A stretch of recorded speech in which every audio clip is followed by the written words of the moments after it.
Victor Blackwell didn't say a word when he walked up to Evelyn Carter's table at the Dust Hollow Market.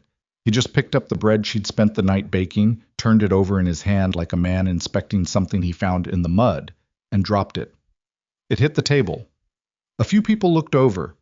Then he smiled, the slow, satisfied kind that meant he'd already won something. And he said, loud enough for the nearest dozen people to hear, "Still at it, are you? Thought you'd have learned your lesson by now."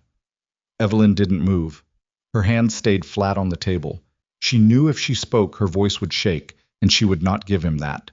Blackwell straightened his coat, looked around at the small crowd beginning to gather, and said, "Widow Carter, selling bread to nobody, just like she ran a bakery nobody came to." He paused. "Some people just don't know when they're finished." He walked away.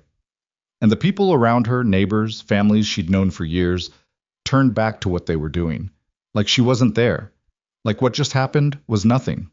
That moment right there, that is where this story begins. Oh. If you've ever been made to feel small in public, if you've ever stood somewhere and felt the world decide you didn't matter, then stay with me. Because what Evelyn Carter did next changed everything. Before we go further, if this is your first time here, please subscribe and follow along to the end. This story is going to take you somewhere.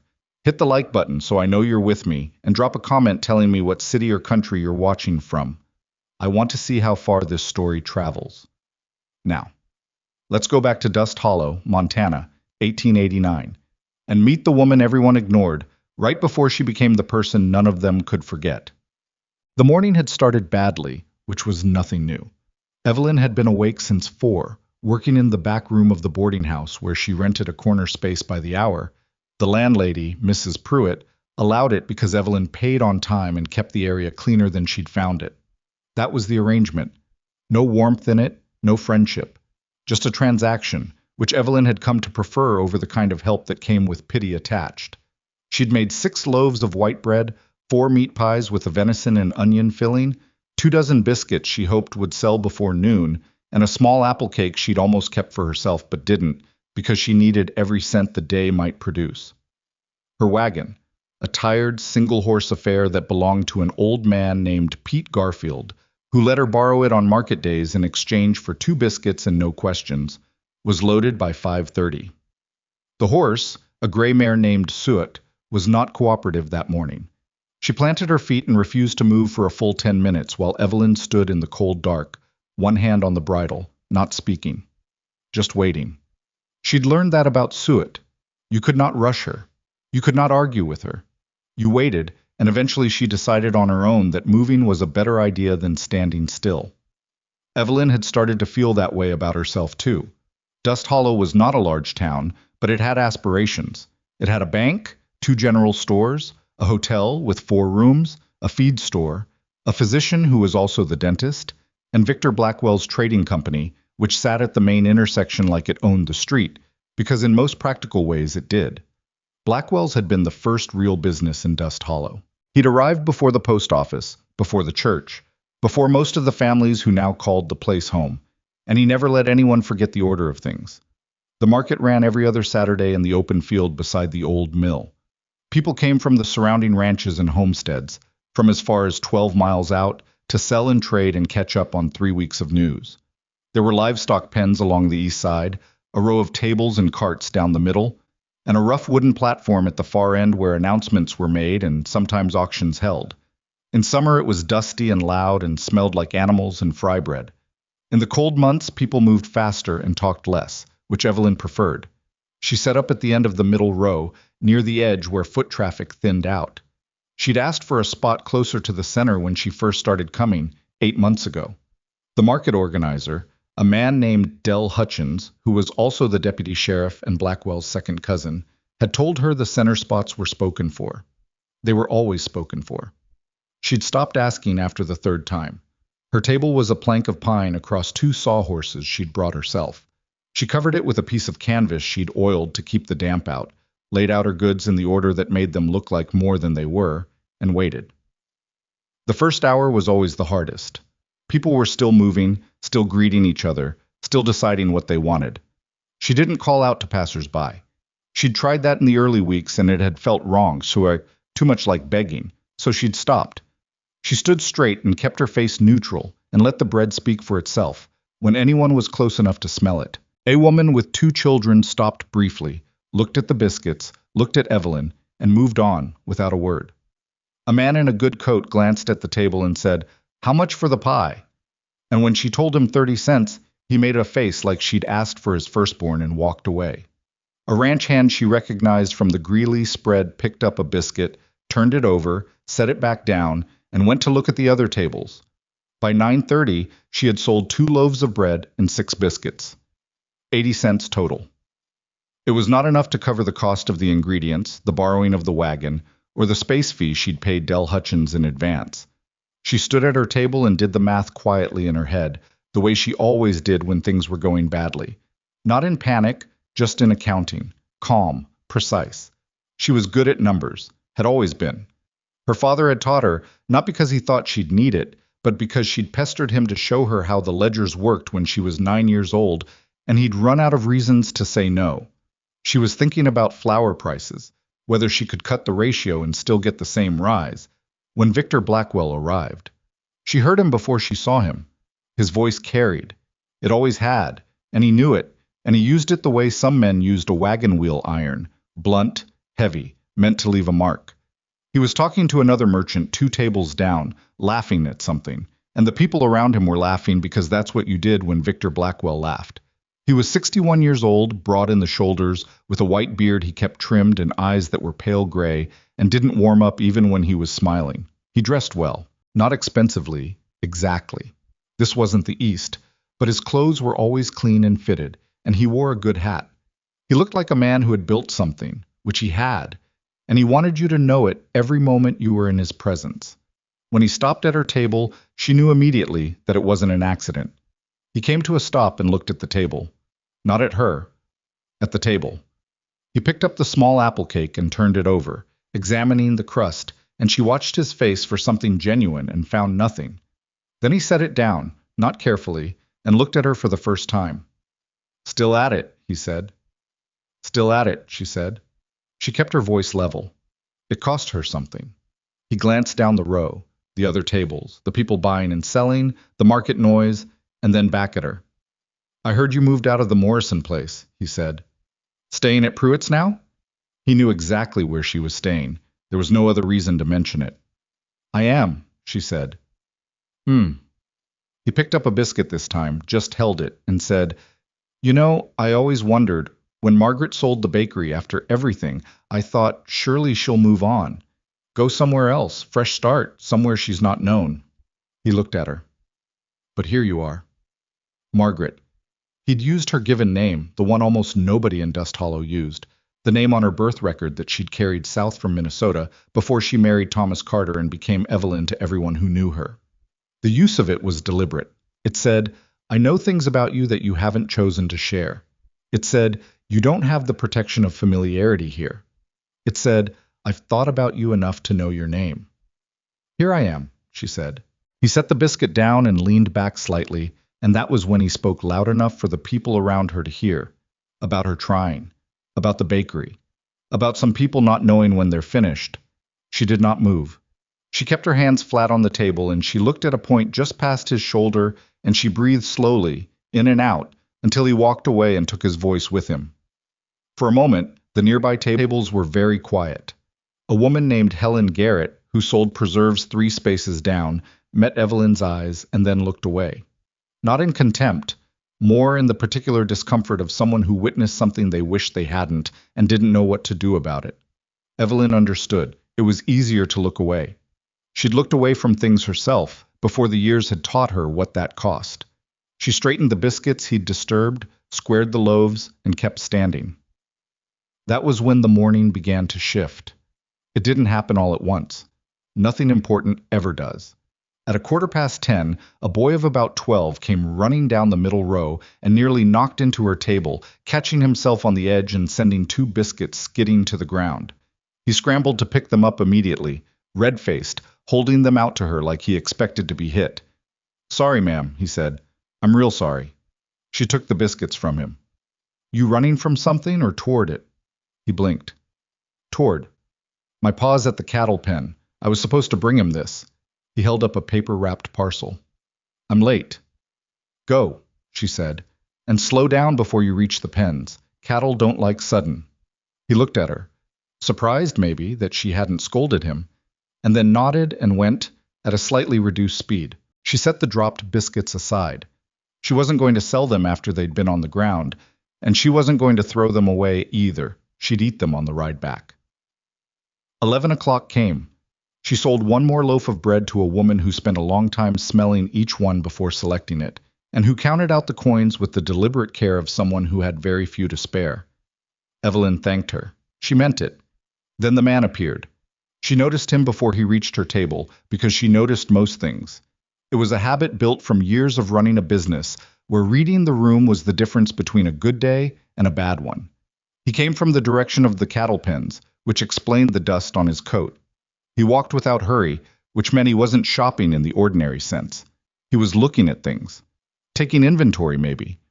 Or he was the kind of man who moved at his own pace in all circumstances, and had done so long enough that nobody tried to rush him. He was somewhere around 50, lean, with a face that had spent years in weather and showed it, not in a way that was hard to look at, just in a way that was honest. His hat was good but old. His coat was heavy canvas with worn elbows. He had the hands of someone who worked outdoors, but his eyes didn't move like a laborer's. They moved like a man who was used to seeing a spread of land and having to make decisions about it quickly. He stopped at her table. He didn't pick anything up immediately.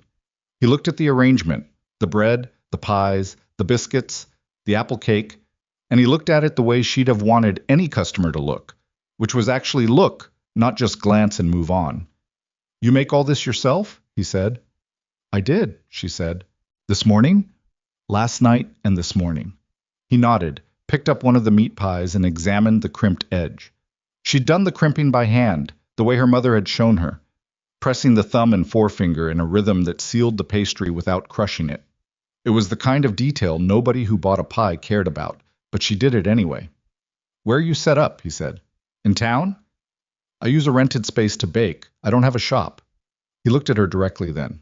You had one. It wasn't a question. He'd heard something. She couldn't tell if he'd heard it that morning or long before, and she wasn't sure it mattered. I did, she said. 3 years ago. What happened to it? It was a blunt question, the kind of person either took offense at or answered straight. She found she didn't feel like taking offense. Someone decided it would be more useful closed than open, she said, and they had more tools to work with than I did. He watched her face as she said it. Whatever he was assessing, he didn't share his conclusion immediately. Then he looked back at the table. I'll take the lot, he said. She didn't react. On the outside. Internally, something lurched. Not in a good way, not exactly, because the offer was too sudden and too large, and there was no way to know yet what was attached to it. The lot, she said. All of it. What's the total?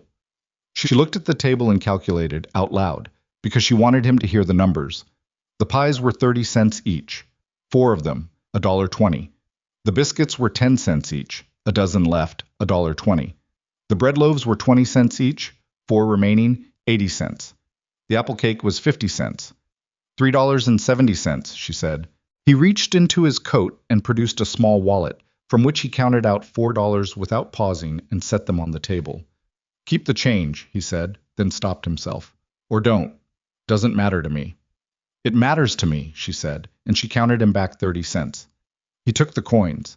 Something about the fact that he didn't argue about it, didn't push the extra money on her as charity, shifted her impression of him by a degree.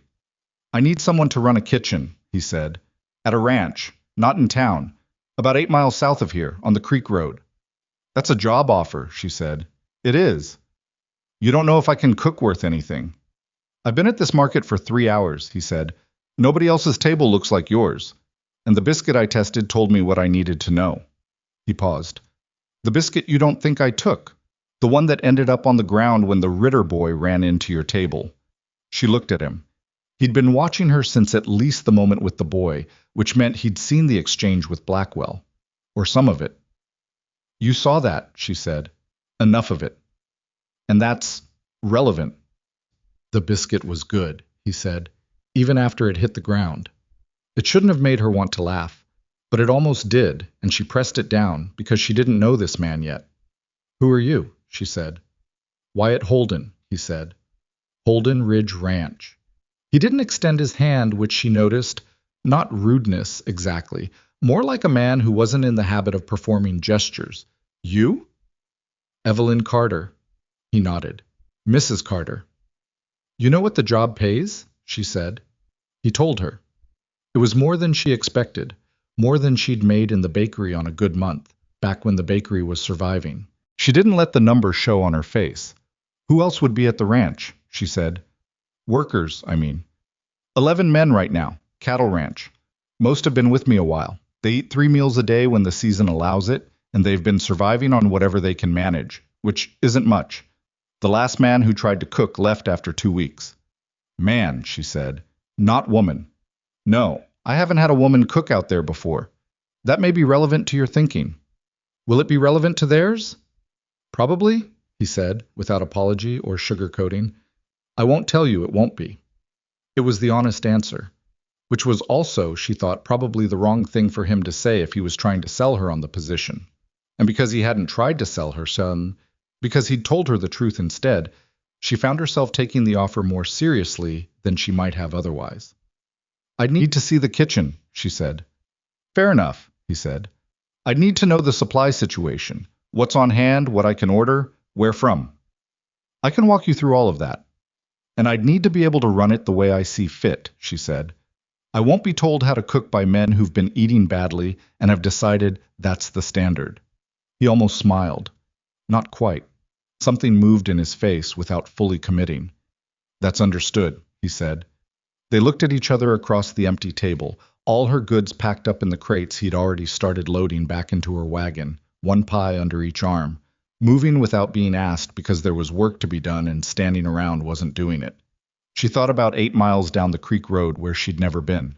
She thought about 11 men who would not be happy to see her. She thought about what she had in Dust Hollow, which was a borrowed wagon and a corner space at Pruitt's, and a table at the end of the row near the thinning traffic, and Victor Blackwell's voice in her ears telling the market what to think of her.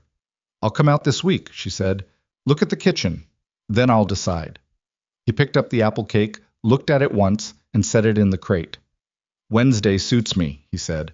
"I'll have someone meet you on the creek road at the fork, noon." "All right," she said.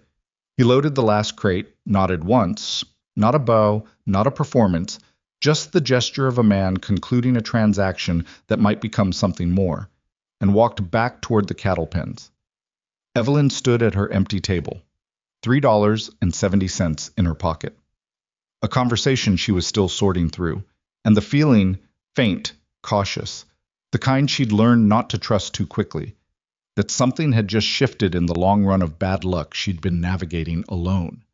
Down at the end of the row, she could still hear Blackwell's voice, though she couldn't make out the words. She didn't need to. She knew the rhythm of it by now, that expansive, unhurried confidence that came from having never in his life been made to feel like nothing. He'd never stood at a table like the one she'd just packed up. He didn't know what it took to stand at that table and not walk away. She lifted the empty plank of pine off her sawhorses and began to break down her setup. Helen Garrett, the preserve woman, appeared at her elbow without announcement. She was 50 or so, compact and watchful, and she'd been at the market as long as anyone. She held out one of her jars, blackberry by the look of it, and said, "Take this. I've got too many." Evelyn looked at the jar. "You don't have too many," she said. Helen shrugged. "Take it anyway." Evelyn took it. She didn't say thank you because Helen clearly didn't want that. She set the jar carefully in her wagon next to the empty crates, and Helen went back to her table without another word. There were people in the world, Evelyn had learned, who offered what they could without making it into something you had to carry. Helen Garrett was one of them. It was worth knowing. She climbed up onto the wagon seat, gathered the reins, and waited for Soot to make up her own mind about moving. While she waited, she looked at the market, the noise of it, the families, the men with their livestock, the tables stacked with goods, the smoke from the far end where someone was frying something. She'd come here 8 months ago with a borrowed wagon and the determination not to disappear just because that was what someone had arranged for her. She'd stood at the end of the row, week after week, and she'd sold what she could and she'd gone back and made more. She had not won. but she had not stopped. There was a difference between those two things, and the difference was the whole of what she had left. Soot made her decision. The wagon started moving. Evelyn looked straight ahead, toward the road back to Pruitt's, toward Wednesday, and the creek road, and a kitchen she hadn't seen yet, and 11 men who were not going to be glad she was there. She thought, it might go badly. She thought, most things had. She thought, let's see. The market fell away behind her. The cold came in off the hills, and the road was rutted and the seat was hard, and in her pocket she had $3.70 and a job offer that hadn't promised her anything easy. It was, she thought, a start. Wednesday came in cold and gray, the kind of morning that made the creek road feel longer than it was. Evelyn had borrowed Soot and the wagon again, paid Pete Garfield his 2 biscuits before dawn, and was on the road by 10:30. She dressed practically. Her good wool coat, the one with the buttons that still worked, and her boots she'd resoled twice because they fit right, and she wasn't going to replace them until they fell apart completely. She brought nothing with her except a small notebook and a pencil she kept sharp, because if she was going to evaluate a kitchen, she was going to take notes. The creek road was exactly what it sounded like. A road that ran alongside a creek mostly, and then diverged from it in places where the terrain had forced whoever built it to make compromises. The ruts were deep from recent rain, and Soot picked her way with the particular wariness of a horse who had opinions about mud. Evelyn let her go at her own pace. They had time. At the fork, there was a man on a horse waiting. Young, mid-20s at the most, with a round, sunburned face and ears that were slightly too large for his head. He had the look of someone who had been told to wait there and taken the instructions seriously. "Mrs. Carter?" he said. "That's right." "I'm Cal Briggs. Mr. Holden sent me." He turned his horse without ceremony. "It's about 1.5 miles up." She followed him. He didn't talk, which she appreciated. Holden Ridge Ranch appeared around a bend in the road, not dramatically, not with any of the grandeur the name might have suggested, but the way most real things appeared, which was gradually and with some initial disappointment. The main house was a large, square-built structure of weathered pine, solid enough, but plain. Behind it, a barn, 2 smaller outbuildings, a bunkhouse, and a network of fencing that spread out toward the ridgeline in the distance. There were cattle. She could hear them before she saw them. And the smell of the place was hay and manure and wood smoke. It was not beautiful, but it was not broken, either. There was something functional about it, purposeful, like a tool that had been used hard and maintained well enough to keep using. Wyatt Holden was standing by the fence near the barn when she pulled up. He was in working clothes, different from the market, and he looked like a different version of himself, or maybe a more accurate one. He nodded when she climbed down. "You found it," he said. "Your man at the fork helped," she said. "Kitchen's in the main house. I'll show you." He didn't ask about her trip or whether she'd had trouble with the road. She was beginning to understand that this was not coldness, exactly. It was efficiency. He didn't spend words on things that didn't need them. The kitchen was at the back of the main house, accessible through a side door that opened directly into it rather than through a hallway, which was practical for a working ranch. She stepped inside and stopped. It was large. That was the first thing, and the only immediately good thing. The stove was a cast iron range, old but substantial, with a warming shelf above the firebox that someone had at some point removed and never replaced. The flue pipe had a joint that was pulling away from the ceiling. Not dangerous yet, but moving in that direction. The work table in the center was a solid pine slab, roughly 6 feet long, but the surface was warped from years of wet pots being set directly on it. The shelving along the east wall held a disorganized collection of pots, pans, and utensils, some rusted, some merely dirty, some in adequate condition buried among the rest. There were 2 pantry cabinets, one of which had a door that hung crooked, and when she opened it, the smell told her something had been stored damp. She opened her notebook and started writing. Wyatt stood in the doorway and watched her move through the space. She opened every cabinet, checked the stove damper, tested the pump at the sink. Working, good water pressure, cold. Looked at the floor near the stove for signs of grease accumulation. Checked the window latch, noted the light. "Supply situation," she said, not looking up. "There's a general store in Dust Hollow that I have an account with. Ellis Dre's place, not Blackwell's. I've used Dre's since before Blackwell's was big enough to matter. Dre can get most dry goods within a week. Fresh meat, I've got cattle, obviously, And the men hunt when they can. Chickens are in the yard. 6 hens right now. Production's inconsistent. Root vegetables in the cold cellar. Enough for the month. She looked at the flue joint. This needs to be fixed before I'd use the stove hard. I'll have it looked at. Not looked at. Fixed. And the door on that cabinet needs to be rehung, and everything on those shelves needs to come down and be sorted. She looked at him. How long has the kitchen been running this way? About 3 years, he said. Who cooked before the man who left 2 weeks ago? Before him there were 2 others, and before that my wife. She had not known he'd been married. He said it without particular weight, just as a fact in a sequence of facts, but she heard the past tense and didn't push into it. How many of the 11 men eat in here? All of them. 6 in the morning, 6 at night, sometimes only 4 at midday depending on the work. During roundup and branding it's different. Everyone's in the field, and meals go out to them. She looked at the stove again. It can handle it, she said, if it's maintained right. The firebox grate needs replacing. That one's cracked on the left side, but the body of it is sound. He said nothing for a moment, then, You've looked at a lot of stoves. I ran a bakery for 6 years, she said. The stove was half the business. He nodded. What's your answer? She looked at her notebook. She'd filled half a page. She looked at the kitchen, the real kitchen, not the one in her head, the one in front of her with all its problems and its decent bones and its large window that let in the north light. I'll take the job, she said. On the conditions I set at the market, plus 2 more. The flue is fixed before I start, and I get a full inventory of current supplies before I plan the first week's meals. Done, he said. I can start Monday. Monday works, he said. She closed the notebook. He straightened away from the doorway. She followed him back out to the yard. Cal Briggs was still hovering near the fence.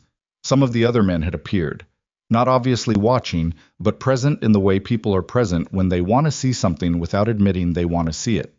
3 of them near the barn, 1 on the bunkhouse porch, another crossing the yard with a purpose that had probably existed before her arrival and now served double duty. She noticed them noticing her. She'd expected it. She'd spent enough years in spaces where she was not the expected person to know how it felt, which was not particularly comfortable, but also not anything she didn't know how to carry.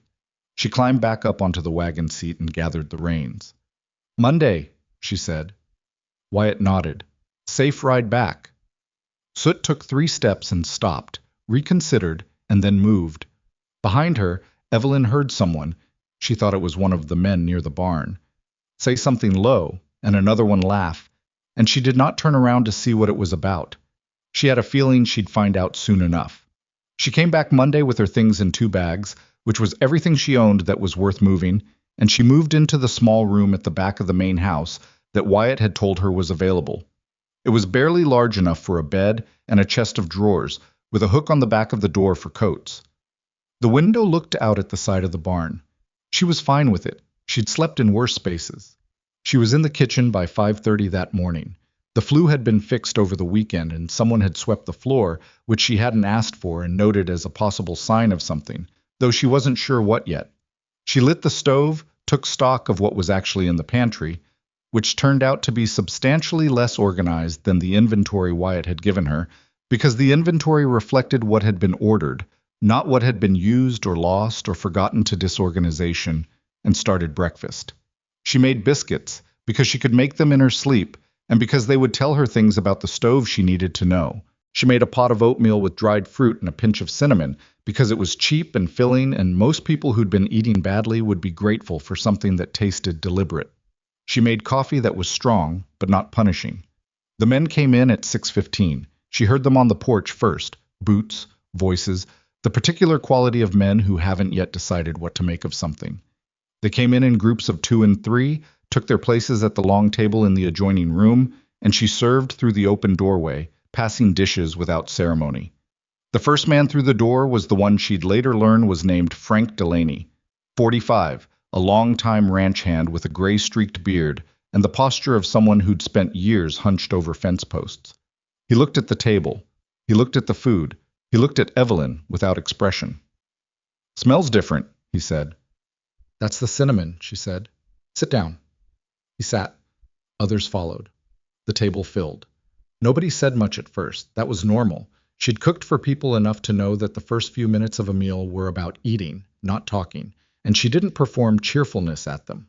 She refilled the coffee pot, checked the biscuits still in the warming pan, and let the room settle.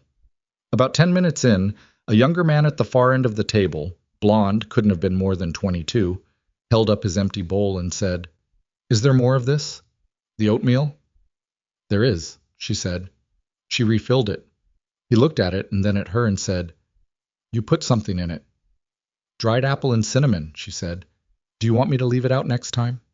He thought about it. "No," he said, like he was making a considered decision. "No, it's good." This was, she would understand later, a significant moment in the life of Holden Ridge Ranch, though it didn't look like one. The week went like this. Every day a little different from the one before, and every day a negotiation she was conducting without anyone acknowledging it was happening. She learned the kitchen the way she'd learned every kitchen she'd ever worked in, by using it, by making mistakes and correcting them, by finding out where the draft came in and which burner ran hot, and where the good knife was hidden because someone always hid the good knife. She learned the men's names by the third day. Not just the names, the patterns. Frank Delaney ate the same amount every meal and never commented on anything, which she'd come to read as contentment. The young blonde one, whose name was Ned, was actually the most vocal about what he liked and didn't like, which made him useful even though he didn't know it. A quiet man named Hector, who she learned was the most senior hand after Frank, ate everything she put in front of him with a focused attention that felt like respect. And then there was Dolan. His name was Roy Dolan, and he was 38 years old and had been at Holden Ridge for 4 years, and he had decided before she arrived and without any evidence that she was going to be a problem. He wasn't violent about it. He wasn't cruel exactly. He was just persistently, methodically uncooperative. He came in late to meals so she'd have to keep things warm past their best point. He returned his plate without eating half of it and said only that it wasn't what he was used to, which was a strange claim given what she'd seen of what they had been eating. He made comments, not to her directly, but at the table, in her hearing, about town cooking and women who didn't know ranch work and the general theme that things had been fine before. The other men didn't join in, but they also didn't argue with him. By Thursday of that first week, she'd had enough of the approach of waiting for it to resolve on its own. She was alone in the kitchen after the midday meal, scrubbing the work table, when Dolan came in, not for food, just to get to the back door, which was the shorter route to the east pasture. He didn't look at her. He was going to walk through like she was furniture. "Mr. Dolan," she said. He stopped, looked at her. "The biscuits," she said. "What's wrong with them?" He made a face that said the question didn't deserve an answer. "Nothing's wrong with them. You've left them on your plate every morning this week." "I don't like biscuits." "Frank Delaney has eaten 4 every morning," she said, "so the biscuits aren't the problem." He looked at her steadily. He was not a stupid man, and stupid was not what this was about, which made it more interesting and more tedious in equal measure. "What do you want me to say?" he said. "I want you to say what the actual problem is," she said. "Because if it's something about the food, the recipes, the ingredients, the preparation, I want to know. Because fixing those things is my job. If it's something else, I'd like to know that too, so we can both stop spending energy on this." He was quiet for a moment. "I've been on this ranch for 4 years," he said. "I know," she said. "We managed." "You managed," she said. "I've seen what managed looks like. Ned's lost weight since he started working here. I can see it in how his collar sits. Frank has a cough that comes from eating too fast because the food's never hot enough when it gets to the table. Hector hasn't said 10 words to me, but he cleaned his plate every meal since Monday, which tells me he hasn't eaten this well in a long time." She looked at Dolan. "Managing isn't the same as being all right." He didn't say anything. She went back to scrubbing the work table. After a moment, he said, "The oatmeal's too sweet." She stopped scrubbing. "How sweet would you like it?" "Half what you're putting in." "Fine," she said. "Starting tomorrow." He left. She went back to scrubbing. It wasn't a resolution. She wasn't fool enough to think one conversation resolved something that had been building in a person before she'd even arrived. But it was something. By the end of the second week, the atmosphere at the table had shifted in a way she couldn't have precisely measured but could feel in the room. The conversations were longer. Ned had started asking what was for dinner at breakfast, not as a complaint but as something he actually wanted to know. Hector, on a Tuesday, came into the kitchen after supper with his plate and a question about whether she had a recipe for something his mother used to make, a particular kind of corn cake. And she said she probably didn't have the exact thing, but she'd like to hear about it, and they stood in the kitchen for 20 minutes while he described it, his hands doing the shaping in the air, and she wrote notes.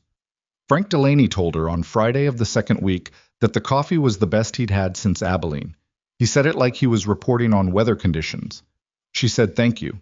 He went back to the table. Even Dolan was eating the full plate. She didn't comment on it. Wyatt Holden ate his meals at the table with the men. He didn't eat in the main house separately or in a manner that set him apart, which she'd noticed and filed away as a thing that explained something about why the men were loyal to him in the particular way they were, not deferential exactly, more like aligned. He'd built the kind of authority that didn't require distance to maintain itself, and that was rarer than people thought. He came into the kitchen at the end of her second Thursday. She was writing up her supply order for drays and the kitchen was clean and the stove was banked for the night. How are you finding it? He said. Getting there, she said. The men seem easier at meals. Dolan's still deciding, she said. The rest have made up their minds. Frank is loyal to anyone who makes good coffee. He sat down at the end of the work table, not in a taking over way, just taking up space that was available. I should tell you about something, he said. The shift in his voice was small, but she caught it. I heard from someone in town today, he said. Merchant, I know. He said Victor Blackwell was asking about the ranch this week. She kept her face even. Asking what, specifically? Who's working here? What changes have been made? Whether it's true there's a woman running the kitchen. He paused. Your name came up. Of course it had. Blackwell and I have history, she said, which was an understatement of the kind that required a lifetime to construct. I know some of it, Wyatt said. I knew some before the market. I asked around, after I saw what he did at your table. She looked at him. You investigated me. I investigated the situation, he said. There's a difference. I don't hire people without knowing something about what they're coming from. She considered whether to be irritated by this. On balance, she decided it was what she would have done herself. And what did you find out? That your bakery was doing well until Blackwell decided it was. That he used his position on the town commercial board to get your lease reviewed on a technicality. That he spread word to the families he did business with, which was most families in Dust Hollow. That your goods were inconsistent and your prices were unfair, neither of which was true. That by the time you had evidence of what he'd done, the damage was finished. She was quiet. And that you stayed in Dust Hollow, he said, which surprised me when I heard it. Where would I have gone? She said. Not bitterly, just practically. He didn't answer that because it wasn't really a question. He stood up from the table. I wanted you to know that he's watching this place. I don't know yet what he's planning, if anything, but with Blackwell, attention usually means something. It always means something, she said. He doesn't pay attention for no reason. Wyatt nodded. He moved toward the door. The supply order. I'll have Cal take it to Dre's in the morning. I'll have it ready by 6, she said. He went. She sat with the supply order in front of her and the knowledge of Blackwell's attention settling over the room like weather coming in. She had known, somewhere in the back of her thinking, that this was possible. That rebuilding something in Blackwell's territory, which was more or less all of Dust Hollow and its surroundings, meant eventually being visible enough for him to notice. She had hoped for more time. She didn't have more time, so she would work with what she had. She finished the supply order. She banked the stove carefully. The flue was behaving since the repair, and she'd learned its particular language, the sounds it made when the draw was right, and the sounds it made when the wood wasn't dry enough. She checked the pantry, the lock on the cold cellar door, the window latch. Then she went to her room. The room was still too small and the window still looked at the barn, and none of that had changed. But she'd put a piece of cloth on the chest of drawers, something she'd brought from her things, an old piece of blue cotton that had no practical use but was a color she liked. And the room was more hers for it, which was what she'd intended. She sat on the edge of the bed. She thought about the bakery, the way she always did when Blackwell entered her thoughts. Not with grief exactly, more with the particular anger that comes from something that was taken rather than lost. A loss was something that happened to you. The bakery had been taken from her, which was different, which required a different response. though she'd spent 3 years figuring out what that response was. She still didn't fully know, but she was learning. Down the hall, she could hear the low sounds of the ranch settling for the night. Somewhere outside, one of the men was still moving around. She could see light from the barn through her window, which meant someone was checking on a horse or doing a late chore. On the ridge beyond the barn, the dark was complete, the way it only got out here where there was nothing between you and the sky. She thought about Wyatt telling her Blackwell was asking questions. She thought about the way he'd told her, directly, no cushioning, no pretending it wasn't a problem. She'd worked for people who would have kept that information from her. She'd been married to a man who thought protecting her meant not telling her things, which had turned out to be its own kind of damage. Wyatt Holden was not that kind of man. She was still assembling what kind he was, but he was not that kind. She lay down with her boots off and the lamp still burning low, and she thought about the kitchen, the supply order, the cracked grate she still needed to get replaced, the cold cellar inventory she was planning for Saturday. She thought about Ned asking what was for dinner, and Hector in the kitchen describing his mother's corn cakes with his hands making the shape in the air. She thought about Frank Delaney and his opinion about the coffee in Abilene. And she thought about the third week, which was coming, and the week after that, and how much could be built if the building wasn't interrupted. Blackwell was watching. She knew what that meant. She'd been through it before, but before she'd been alone and she hadn't known it was coming until it was already done. This time, she knew. And this time she was not alone, though she was still figuring out exactly what that meant, and how far it extended, and whether she could trust it the way part of her, cautiously, and without quite deciding to, had already started to. The lamp burned low. Outside, the light in the barn went out. The ranch was quiet. She let herself sleep. The third week was when things started moving faster than she'd planned for. It began with something small, the way serious problems usually did. A man named Garrett Cole showed up at the ranch on a Tuesday morning. Not a ranch hand, not a supplier, but was wearing a town coat and carrying a leather satchel, and he introduced himself to Cal Briggs, who was the first person he encountered, as an inspector from the county commerce office, come to review the ranch's commercial food preparation activities. Cal came and found Evelyn in the kitchen, where she was elbow deep in bread dough, and told her there was a man at the door. She washed her hands. She went to the door. Cole was about 40, with the careful blankness of a man who did other people's work and had learned not to leave his opinions on his face. He showed her a paper, official-looking, with a seal at the top, and explained that the county had received a complaint alleging that Holden Ridge Ranch was operating an unlicensed commercial food business, selling prepared goods without the proper permits. Evelyn read the paper twice. She kept her voice completely level when she spoke. "Who made the complaint?" she said. "That's not disclosed in this process," Cole said. "What commercial food business?" she said. "I cook for the men who work here. That's not a commercial operation." "The complaint alleges that you've been selling food to travelers on the Creek Road," Cole said, "and to neighboring farms." She looked at him. "I've done no such thing." He had the paper. He had his instructions.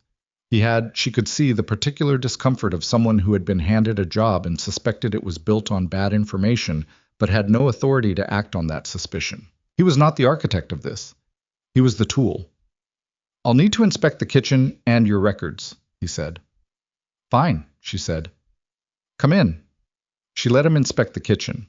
She walked him through it methodically, answered every question, showed him the supply orders from drays, all of which were for quantities consistent with feeding 11 working men, not running a food business.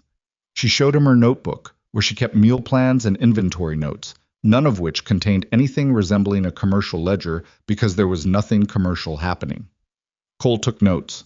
He was thorough without being aggressive, which she gave him credit for. At the end of an hour, he closed his satchel. "I'll submit my report," he said. "I can't make a determination today." "How long does the process take?" she said. "Could be 2 weeks, could be 6. "And in the meantime?" "In the meantime, continue as normal," he said. "Unless a cease order is issued, which would require a higher level of—" "Who would issue a cease order?" she said. "The county board," he said. "On petition from the commerce office." She walked him back to the front door. He stepped out into the yard and she watched him walk to his horse. She stood in the doorway until he was down the road and out of sight. Then she went back to the bread dough because it couldn't wait, and because standing still when she was angry had never helped her and never would. Wyatt came in from the east pasture at midday. She told him while she was setting out lunch, matter-of-factly, the way she'd have reported a problem with the stove. He listened without interrupting. When she finished, he was quiet for a moment. "Cole," he said. "Garrett Cole?" That was his name. "He works out of the county seat. He's not crooked. He does what he's told, and that's the most you can say for him, but he's not Blackwell's man directly." He paused. "The complaint, though. That timing." "I know," she said. It had been 5 weeks since the market, since Blackwell's voice carrying across her table. 5 weeks since she'd come out to the ranch. 5 weeks of building something. Not large, not visible from the outside, just the daily work of feeding people well and keeping a kitchen running. And that was exactly the amount of time it had taken for Blackwell to find his angle. She'd expected it. Knowing something is coming doesn't make it easier when it arrives, but it changes what you do about it. "He's testing the ground," she said. "This complaint? It's nothing, and he probably knows it's nothing, and the point isn't to win it. The point is to put us on the defensive. Make us spend time and energy responding instead of building." Wyatt looked at her across the table. "That's exactly right," he said. "I've seen him do it before," she said. "Not to me the first time, to the Henley family, about their flour mill.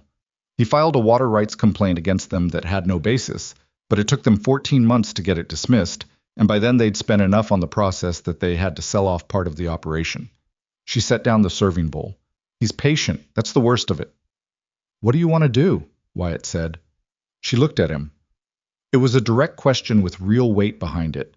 He was asking her, not telling her, which she was still adjusting to. "Start keeping records of everything," she said. "Every order, every meal count, every person who comes through that door and in what capacity. If this goes to a hearing, I want documentation that makes the complaint look like what it is."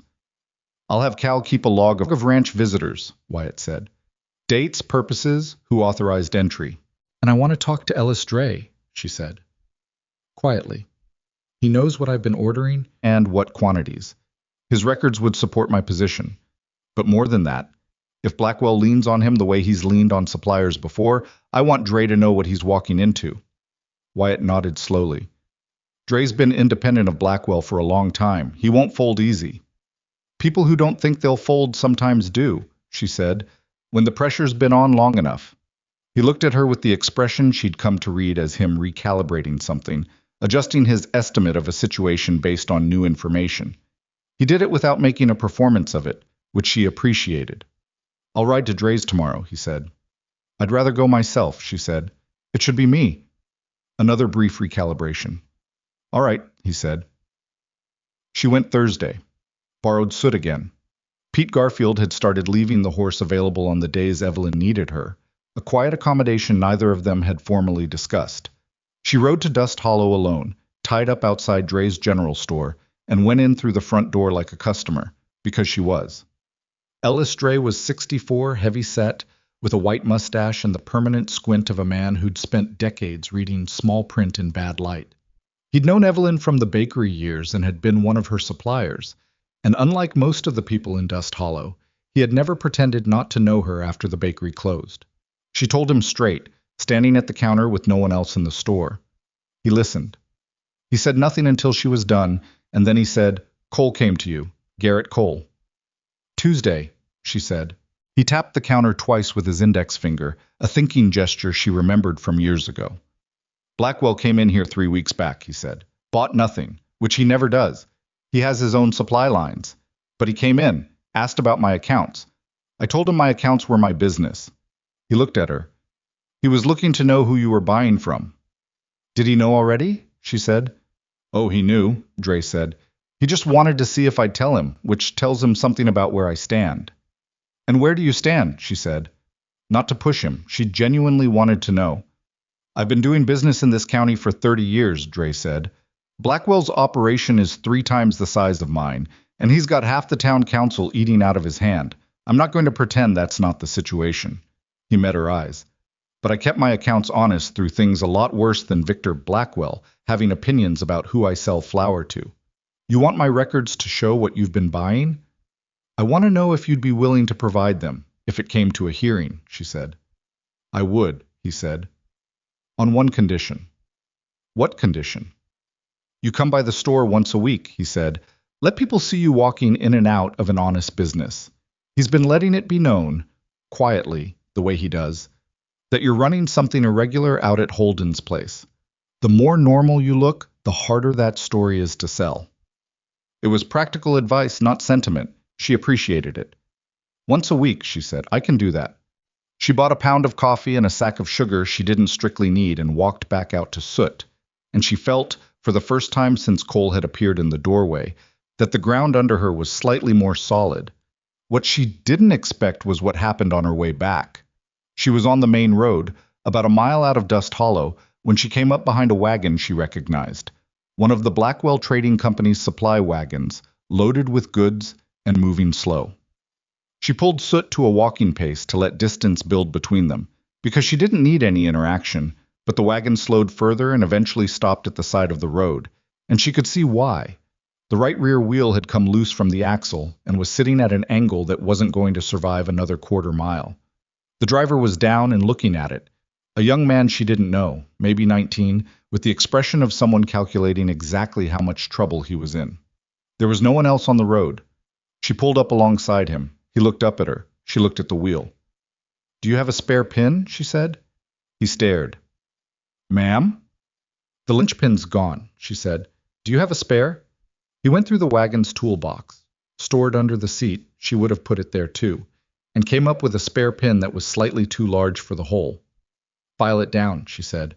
You've got a file in that box. I saw it. He looked at the file. He looked at her. He looked back at the wheel. She got down from Soot because apparently she was doing this. She held the wheel steady while he worked the pin down to a workable size, a process that took about 20 minutes and went faster once he stopped being surprised she was helping and started concentrating on the filing. She'd seen her husband do this repair a dozen times. It wasn't complicated. It was just the kind of thing people stopped knowing how to do when they spent too long in towns. When the pin was in and the wheel was seated again, the young man looked at her with the particular expression of someone who doesn't know whether to say thank you or feel embarrassed or both. You work for Blackwell? She said. Yes, ma'am, he said. Tell him his wagon needs maintenance, she said. She got back on Soot. She rode back to the ranch with the coffee and the sugar and the specific feeling of having done something she hadn't planned on, which was neither good nor bad in itself, only interesting. She told Wyatt about it that evening. He was quiet for a moment. You helped his driver fix a wheel, he said. The boy was stranded, she said. He didn't say anything else about it, but something shifted in his face. One of those small adjustments that she'd learned to track without staring because they happened quickly and meant something. The weeks continued. The documentation grew. Cal kept his visitor log with the dedication of someone who had been given a clear task and wanted to do it right, which was typical Cal. Evelyn kept her own records in her notebook with cross-references to the supply orders from Dre's, building a paper record that was, she thought, more than sufficient to answer any honest inquiry. The problem was that she wasn't dealing with an honest inquiry. 6 weeks after Cole's visit, the second salvo came, not from the Commerce Office this time, from the Dust Hollow newspaper, which was a 4-page weekly sheet run by a man named Alton Pierce, who had strong opinions and a small budget, and, Evelyn had always suspected, a relationship with Blackwell's money that he'd never disclosed to his readers. The article, if it could be called that, appeared on the second page of the issue that came out the first Thursday of November. It didn't name her directly. It referred to a recent commercial operation established at a local cattle ranch, questioned the propriety of a female proprietor operating outside town limits without formal licensing, and noted that the county commerce office was currently investigating the matter.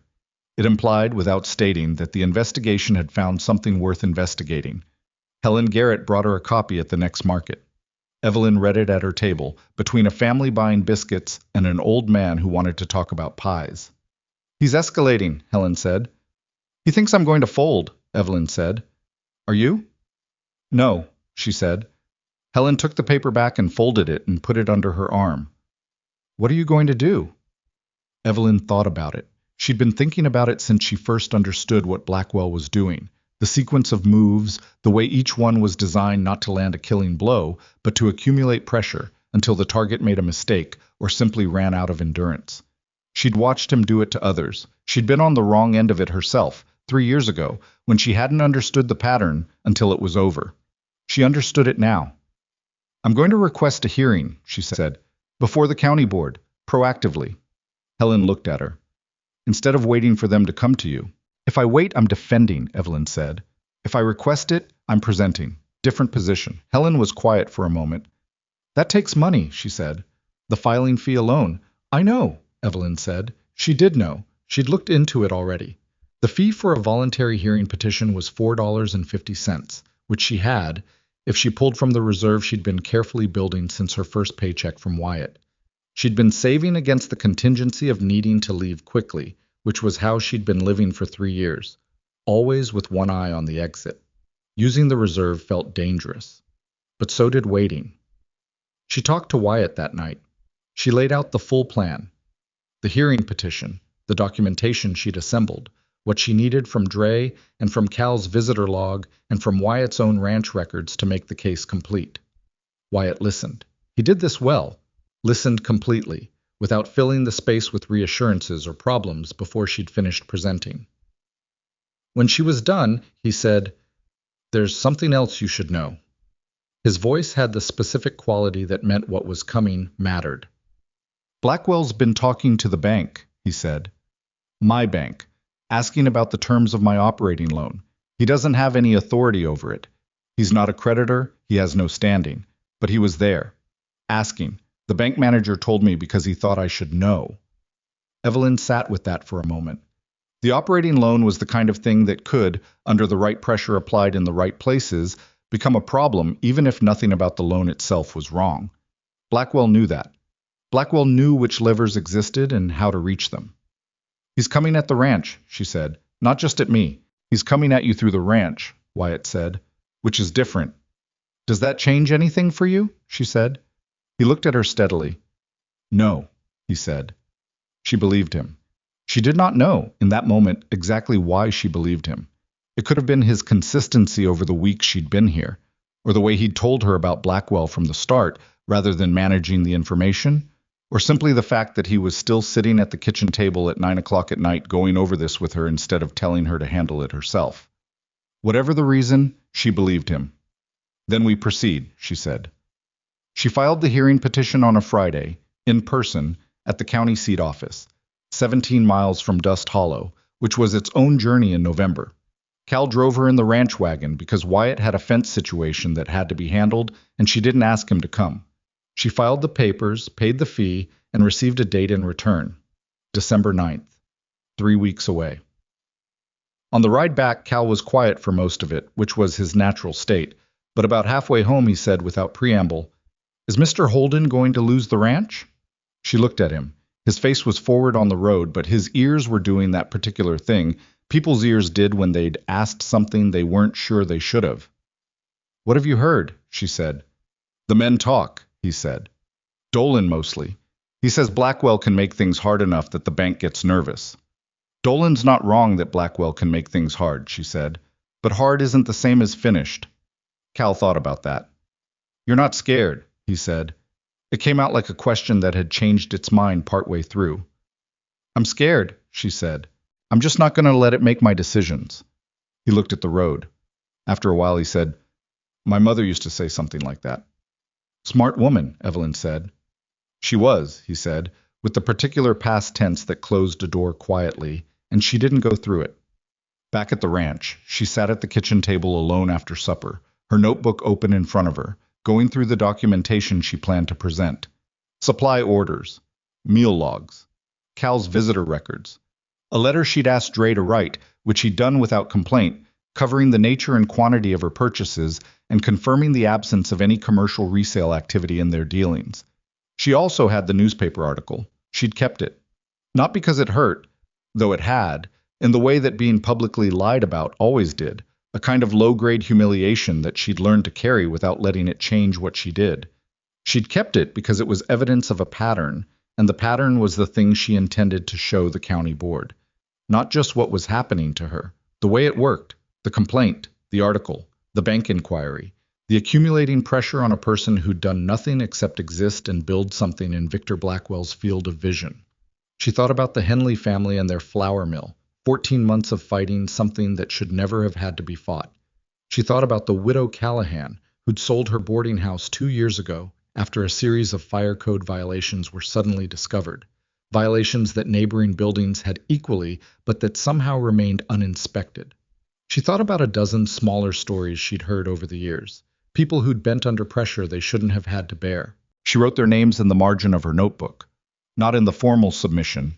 Those people hadn't consented to being named, and some of them were still in Dust Hollow, still subject to whatever Blackwell could bring down on them if he wanted to. But she wrote the names for herself, as a reminder of what this was actually about. The kitchen was cold at that hour. The stove had been banked for hours, and she hadn't bothered relighting it. She sat in her coat with the lamp burning, and she looked at the names she'd written and the records she'd assembled, and she thought about December 9th. Somewhere on the property, she could hear the night sounds she'd gotten used to. The cattle, a low presence at the far pasture boundary, the wind off the ridge that hit the side of the house in a way that made the window frames murmur. She'd learned the sounds of this place the same way she'd learned its kitchen, by being present long enough to tell the ordinary from the unusual. A knock at the kitchen door made her look up. It was Hector, in his coat, holding his hat in both hands. "Sorry to bother you," he said. "You're not," she said. "What is it?"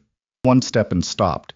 He was a private man, economical with everything including his physical presence in other people's spaces. "The men know about the hearing," he said. "Cal told them." She looked at him. "I thought you'd want to know what people are thinking," he said. "What are people thinking?" He turned his hat in his hands once. "Frank says if they try to shut the kitchen down, he'll eat whatever you make out of the back of a wagon, and they can come cite him for it." He paused. "Ned said something similar, but with more words and less point." She almost smiled. Almost. "And Dolan?" she said. Hector looked at his hat. "Dolan said—" He stopped. Started again. "Dolan said that 4 years ago the county tried to put a grazing restriction on the north pasture, and Mr. Holden went to the board and they backed down, because the restriction was wrong, and the paperwork proved it." He looked up. "And that you've got more paperwork than Mr. Holden did." Evelyn sat with that for a moment. Roy Dolan, who had come in late to meals and returned half-eaten plates and said she didn't know ranch life. Roy Dolan, who had taken 3 weeks to admit the oatmeal was too sweet. "Tell them I appreciate it," she said. "And tell Frank I'm not cooking out of the back of a wagon, if I can help it." The corner of Hector's mouth moved. "Yes, ma'am," he said. He put his hat back on. "You should sleep," he said. It was the most personal thing he'd ever said to her. Then he went back out into the dark. She sat for another minute. Then she closed the notebook, turned down the lamp, and went to her room. December 9th was 3 weeks away. She had her records, Dre's letter, and 11 ranch hands who were, in their various and imperfect ways, behind her. She thought about Blackwell, somewhere in Dust Hollow, in his clean office above the trading company, patient as he'd always been, waiting for a person to stop. She thought, not yet. She thought, not this time. The wind hit the window frame and the house murmured around her, and she lay down in the dark and let herself sleep. The week before the hearing, the weather turned hard. Snow came off the ridge on a Monday and didn't stop until Wednesday, leaving the creek road buried under 8 inches and the ranch cut off from Dust Hollow in the practical way that winter occasionally reminded everyone out here who was actually in charge. The cattle had to be moved to the closer pasture. 2 fence sections collapsed under the weight of ice and had to be repaired in conditions that made the work take 3 times as long. Frank Delaney came in after the second day of fence work with hands so cold he couldn't close them properly, and Evelyn made him sit at the kitchen table with them wrapped around a mug of hot coffee until the color came back, which took longer than it should have and meant something about how long he'd been out there without proper breaks. She didn't comment on that. She just refilled the mug. The snow also meant that her plan to make one more trip to Dre's before the hearing, to pick up the formal written statement he'd prepared, signed, and sealed, was going to require either waiting for the road to clear or finding another way. She spent a day turning the problem over and on Thursday morning told Cal she needed him to ride to Dre's on horseback, which was slower and harder than the wagon, but didn't require a cleared road. Cal looked at the weather. "I'll go today," he said, without complaint or performance, and he went. He came back 6 hours later with the letter, with ice in his eyebrows, and a colorless face that warmed up slowly by the stove, and he handed her the sealed envelope without preamble. She thanked him. He waved it off and went to the bunkhouse to change his clothes, and she thought, not for the first time, that Cal Briggs was a person who was considerably more than what he appeared to be on first observation. The letter from Dre was exactly what she'd asked for. Clear, specific, dated, covering the full period of her time at the ranch. It documented every order she'd placed, the quantities, the nature of the goods, and included a direct statement from Dre that in his professional judgment and from his records, there was no evidence of any commercial resale operation attached to these purchases. He'd had it notarized at the county seat, which she hadn't asked for but was grateful for, because it meant one less challenge to its validity. She added it to the folder she'd been assembling for 3 weeks.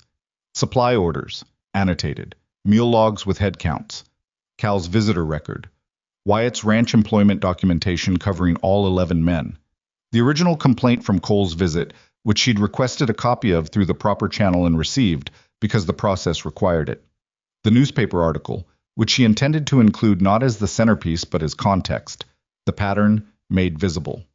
She had also, quietly and after considerable thought, written out by hand a chronological account of what Victor Blackwell had done to her bakery 3 years earlier. Not in anger. She'd drafted it twice before and burned both drafts because they read like anger, which was true but not useful.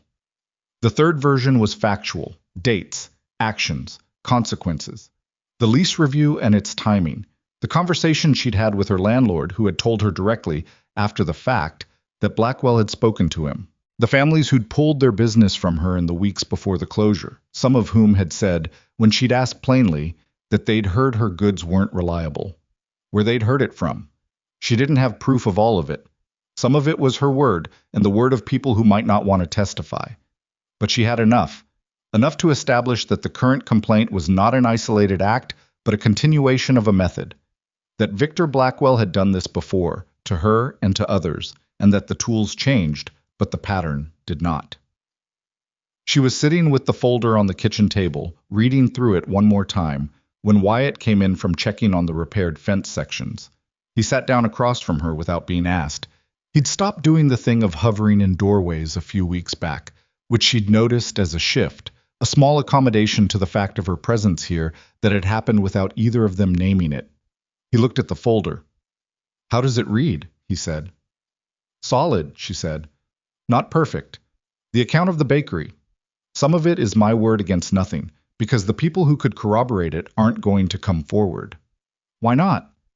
"Because they still live here," she said. "They still do business here. Blackwell's reach didn't get smaller because I left the bakery. If anything, it got clearer without me drawing attention to it." She looked at the papers. "I'm not going to ask people to take a risk they can't afford for a fight that's primarily mine." He was quiet for a moment. "It's not primarily yours," he said. "He came at the ranch." "He came at the ranch because of me," she said, "which is a distinction I intend to keep clear. Evelyn." It was the first time he'd used her given name, without the formal address, and they both registered it, briefly, and let it pass. "The men are part of this. I'm part of this. You don't have to carry the thing by yourself." "I know that," she said. "I'm not being stubborn about it. I'm being accurate. The board needs to understand the specific complaint against a specific person, which is me, and the specific pattern behind it. If I make it about the ranch in general, it gets diffuse. Blackwell is good at diffuse. He works in diffuse." Wyatt considered that. "All right," he said. "But I do want you there," she said. "At the hearing. As the property owner. Your presence matters. It says the complaint isn't against a rogue operation. It's against a working arrangement on a functioning ranch." "I plan to be there," he said. "I wasn't going to ask permission." She looked at him. Something in his face was complicated. Not closed, just dense with things he was in the habit of not saying, and she'd learned to read that density as its own kind of communication without requiring it to become words. "Thank you," she said. He nodded. He looked at the folder again. "Is there anything else you need before the 9th? She thought about it. "The Henley family," she said. "They're still in the territory, about 20 miles east, if I remember right." "Tom Henley. His wife May," he said. "I've done business with Tom." "Why?" "I want to know if they'd be willing to write a statement about the flour mill situation," she said. They don't have to attend. A written account would be enough. Just the facts of what happened, the timeline, the outcome. His expression shifted. That was 4 years ago. They might not want to revisit it. They might not, she said. I won't pressure them. But I think they deserve to know that what happened to them is happening again, and that someone is trying to do something about it. Wyatt looked at her for a long moment. I'll ride out to Henley's on Saturday, he said.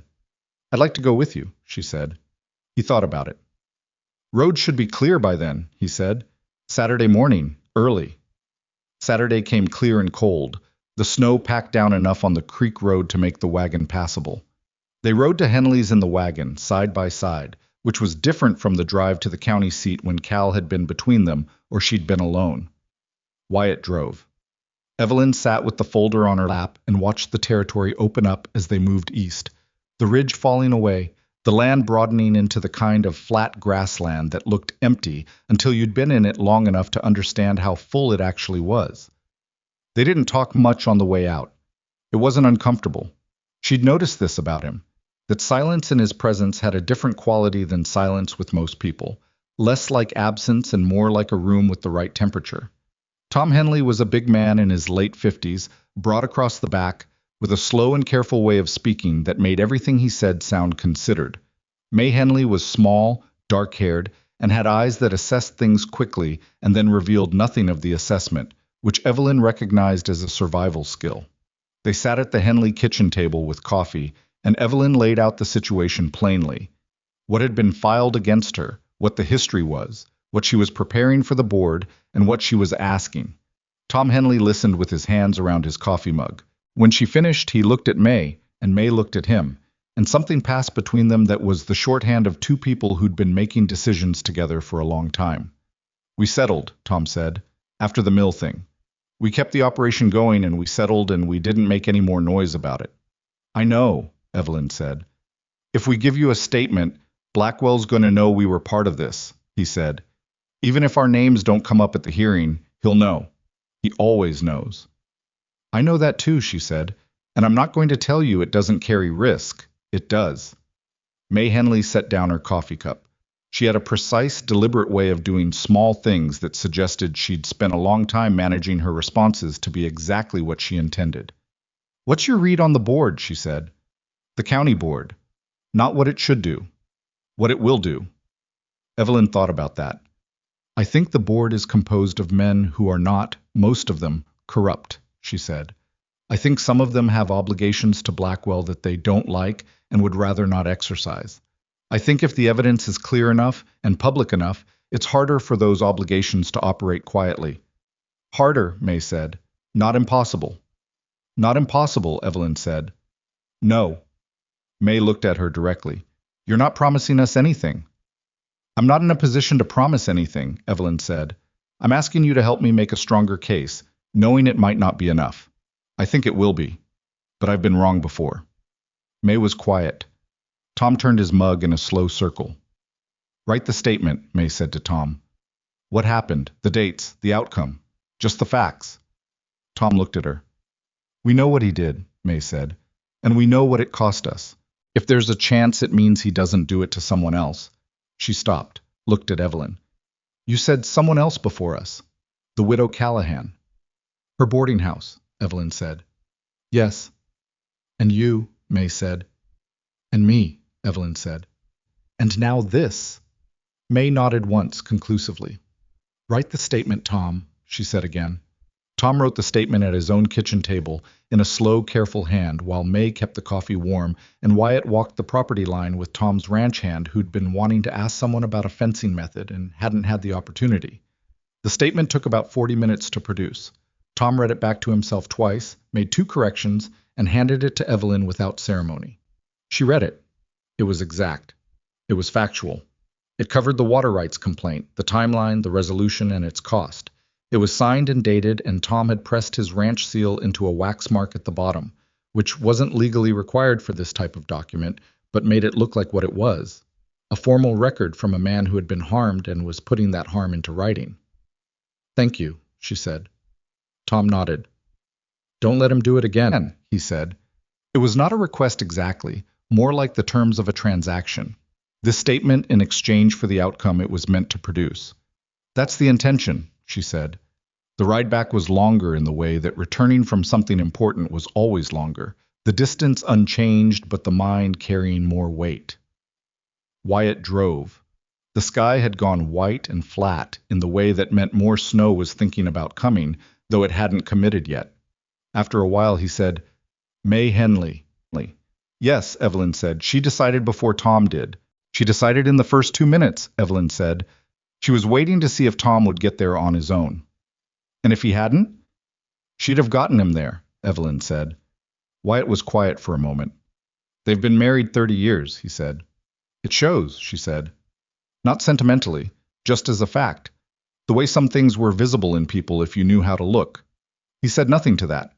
She didn't need him to. Back at the ranch, there was a problem waiting. Roy Dolan had ridden to Dust Hollow that morning on his day off. Saturday was the rotating half-day for the hands, and had come back with a specific piece of information that he'd relayed to Frank Delaney, who told Hector, who was standing in the yard when the wagon pulled up with the expression of a man who'd been waiting to deliver bad news and hadn't enjoyed the waiting. "What is it?" Wyatt said, before he'd finished climbing down. "Blackwell filed a secondary petition," Hector said, "with the county board. Dolan heard it from the hardware man. It's asking the board to review the ranch's commercial license, the cattle operation itself." Evelyn went still. The ranch's commercial license was not the same thing as her kitchen. It was the core of the operation, Wyatt's cattle business, his contracts, his ability to sell. Attacking it was a completely different order of threat from the food preparation complaint. If the board reviewed and suspended the commercial license, even temporarily, the damage to the ranch's operation and finances would be severe. "When was this filed?" Wyatt said. "Wednesday," Hector said. 3 days ago." Wednesday. While the roads were still closed from the snow, while they were focused on fence repairs and getting Dre's letter and thinking about December 9th. Wednesday, when Blackwell knew they were occupied. Patient. She'd said it before. She hadn't been wrong. They went inside. The kitchen felt smaller than it had that morning. Wyatt stood with his coat still on and looked at the table, and she could see him working through the implications, which were considerable. "He can't win a commercial license review," he said. "The operation's clean. I've kept every record since the day I filed." "I know," she said. "He doesn't need to win. He needs to complicate." "Complicate how?" "2 petitions on the board docket instead of 1, she said. "Mine and now yours. They have to address both.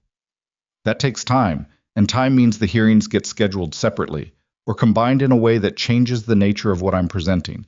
It also means—" She stopped, because the thought had landed before she'd finished building it. "What?" he said. "If they combine the hearings and your operation is under review alongside mine, it looks like the commercial food preparation complaint has more merit than it does. Because if your ranch license is in question, suddenly there's a context where an unlicensed food operation seems plausible." She looked at him. "He's not attacking separately. He's trying to make the 2 complaints reinforce each other." Wyatt was quiet. She could see him following the logic and arriving at the same place she had. "So we need them kept separate," he said. "We need to file a motion to keep them separate before the board has a chance to combine them," she said. "Is there a lawyer in Dust Hollow?" "Carver," he said. "Arthur Carver. He's competent. He's done work for me before." "Can you reach him today?" He looked at the time, the afternoon light going, Saturday. Dust Hollow was 8 miles away. "Tomorrow morning, first thing," he said. "First thing," she agreed. He left early Sunday. She didn't sleep well. She was in the habit of sleeping adequately even under pressure, but the secondary petition had shifted something in the architecture of the problem, added a load-bearing wall that hadn't been there before, and her mind kept walking the structure looking for where it might give. By 4 in the morning, she gave up on sleep and went to the kitchen and lit the stove and made bread, because it was the thing her hands knew how to do in the dark, the thing that had carried her through worse nights than this. The rhythm of it, the mixing, the kneading, the particular resistance of good dough that pushed back just enough, settled something in her that nothing else would have. Frank Delaney appeared at 5:30, which was earlier than usual. He came into the kitchen, looked at the bread on the work table, and said nothing about why she was already there or what she'd been doing since 4 in the morning. He poured himself coffee from the pot she'd made and sat at the kitchen end of the table. Dolan told me about the second petition, he said. I know, she said. Hector told me he told you. Dolan's not. Frank stopped, started differently. He came back from town Saturday upset. Not in the way he usually is about things here. Different. She kept working the dough. Different how? Frank wrapped both hands around his mug. He ran into Blackwell himself, in town. Blackwell recognized him as a Holden hand and made a point of talking to him. He paused. Told him that it was a shame the way things were going to go for the ranch. Said maybe a man with 4 years in the territory ought to be thinking about his options. Evelyn's hands stopped. Blackwell tried to recruit him, she said. Tried to rattle him, Frank said. Whether he was recruiting or just wanting Dolan to carry the fear back here, I don't know. But Dolan came back pretty quiet and told me what happened, and then he told Hector about the petition. He looked at his mug. He didn't have to tell us. He could have sat on it. She understood what Frank was saying. Roy Dolan, who had come in late to meals and questioned everything she did, and taken 3 weeks to say the oatmeal was too sweet. Roy Dolan, who Blackwell had tried to use as a pressure point, and who had come back to the ranch and immediately shared what he'd learned. Where is he now? She said. Bunkhouse, Frank said. Probably still asleep. She shaped the dough into loaves, covered them to rise, and washed her hands. She thought about Blackwell in Dust Hollow on a Saturday, identifying a Holden ranch hand on the street and making the decision, in that moment, to apply pressure directly to the people around her. It was a measure of how seriously he was taking this now, which was not a comfortable thing to know, but was at least useful. Wyatt came back from Dust Hollow at midday. He'd reached Carver, and Carver had been useful. The motion to keep the 2 hearings separate had been drafted and would be filed Monday morning. Carver was clear that the motion was strong, and that combining 2 unrelated complaints was procedurally irregular and could be objected to on that basis alone. He'd also made an observation that Wyatt relayed to Evelyn that afternoon, the secondary petition, because it involved a commercial operating license rather than a simple commerce complaint, triggered a different notification requirement, which meant the county had to inform the Territorial Land Office. That was a wider audience than Blackwell might have anticipated. Carver said something else, Wyatt said. He had a careful way of pacing information, she'd noticed. He didn't give everything at once, not because he was withholding, but because he was sequencing, which was its own kind of thinking. He said the board has 3 members who are not Blackwell's, Wyatt said. 2 of them have been on the board for over a decade. He said both of them have been looking for a procedural reason to push back on the way Blackwell's used the board in the past, and have never had enough clean ground to do it from. And now? She said. Now they might, he said, if the documentation is as solid as Carver thinks it is. She looked at the folder on the table. Dre's letter, the supply records, Cal's visitor log, the Henley statement, the chronological account of the bakery. It's solid, she said. He looked at it. He said, bring everything, even the newspaper article. I plan to, she said. 3 days before the hearing, a woman came to the ranch. She arrived in the afternoon, on horseback, alone, which was unusual enough to bring Cal to the fence and Hector to the bunkhouse door. She was about 60, dressed practically, with gray hair pulled back and the kind of face that had once been called pretty and had developed into something considerably better. Evelyn came out to the yard when Cal told her. The woman looked at her from the horse. You're Mrs. Carter, she said. I am, Evelyn said. Can I help you? My name is Ruth Bassett, she said. I'm the widow of Emmett Bassett. We ran the freight operation east of Dust Hollow for 11 years. She paused. Until we didn't. Evelyn was quiet for a moment. She knew the name Bassett, vaguely, from the years before the bakery closed. A freight business that had been there and then wasn't, and she'd never known exactly why. Come inside, Evelyn said. I'll make coffee. Ruth Bassett sat at the kitchen table and told her story in the same way a person recounted something they'd gone over many times. Not mechanically, but with the particular calm of someone who had already done their grieving and arrived at facts. The freight operation had been profitable and well established. Blackwell had wanted the freight contracts, his trading company needed reliable transport for expanding operations, and acquiring Bassett Freight was simpler than building his own. Emmett Bassett had refused to sell. Within 6 months, 2 of their major contracts had been pulled. The clients told Ruth later, after Emmett was gone, that they'd been informed Bassett Freight was under investigation for overcharging. There had never been any investigation. There had never been any overcharging. By the time the truth was clear, the contracts were gone, and so was the operating margin, and Emmett had died of a heart condition that the doctor said had been coming for years, and Ruth knew had been made worse by 14 months of financial ruin. Evelyn listened to all of it. She kept the coffee hot, and she didn't rush Ruth, and she didn't offer comfort at the parts that didn't need comfort, just acknowledgement. When Ruth finished, she said, "I heard there's a hearing on the 9th. I heard you filed it yourself." "I did," Evelyn said. "I want to give you a statement," Ruth said. "What happened to us? Written out or in person, whichever is more useful." "In person is more useful," Evelyn said, "if you're willing." "I didn't come 8 miles to be unwilling," Ruth said. Evelyn looked at her. "You understand that Blackwell will know you testified." "Mrs. Carter," Ruth said, with a patience that was not impatience, just precision. "He took my husband's business, and I believe it contributed to my husband's death. There is nothing he can do to me now that would be worse than what he's already done. I'm 62 years old, and I live on what I managed to save before the freight operation collapsed, which is enough and not more than enough. I have nothing left for him to take." She put her coffee cup down. "What I have is a clear memory of everything that happened and a willingness to stand up in front of that board and say it." Evelyn was quiet for a moment. She thought about the margin of her notebook and the names she'd written there for herself, not for anyone else. She thought about the Henleys and about Dre and about Frank Delaney's observation about Dolan and about Cal riding through ice with frozen eyebrows to bring back a letter. "I'd like you to come on the 9th, she said. "I'll arrange for you to have a place in the room." "I'll arrange myself," Ruth said. "I've been doing it for 2 years." She stood up, not quickly, but with the decisiveness of someone who had come with a purpose and completed it. "You should know there are others," she said, "in the territory.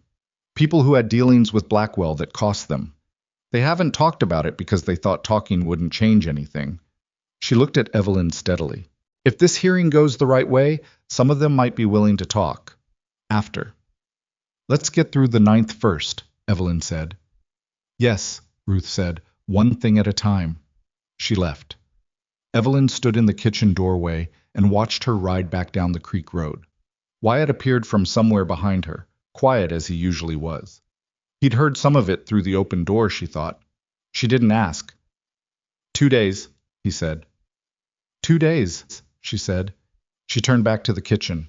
The bread she'd made that morning was on the shelf, wrapped in cloth, and the stove was doing what it was supposed to do, and her folder was on the table where she'd left it, thicker now than it had been a week ago, heavier in the way of things that had accumulated their own necessity.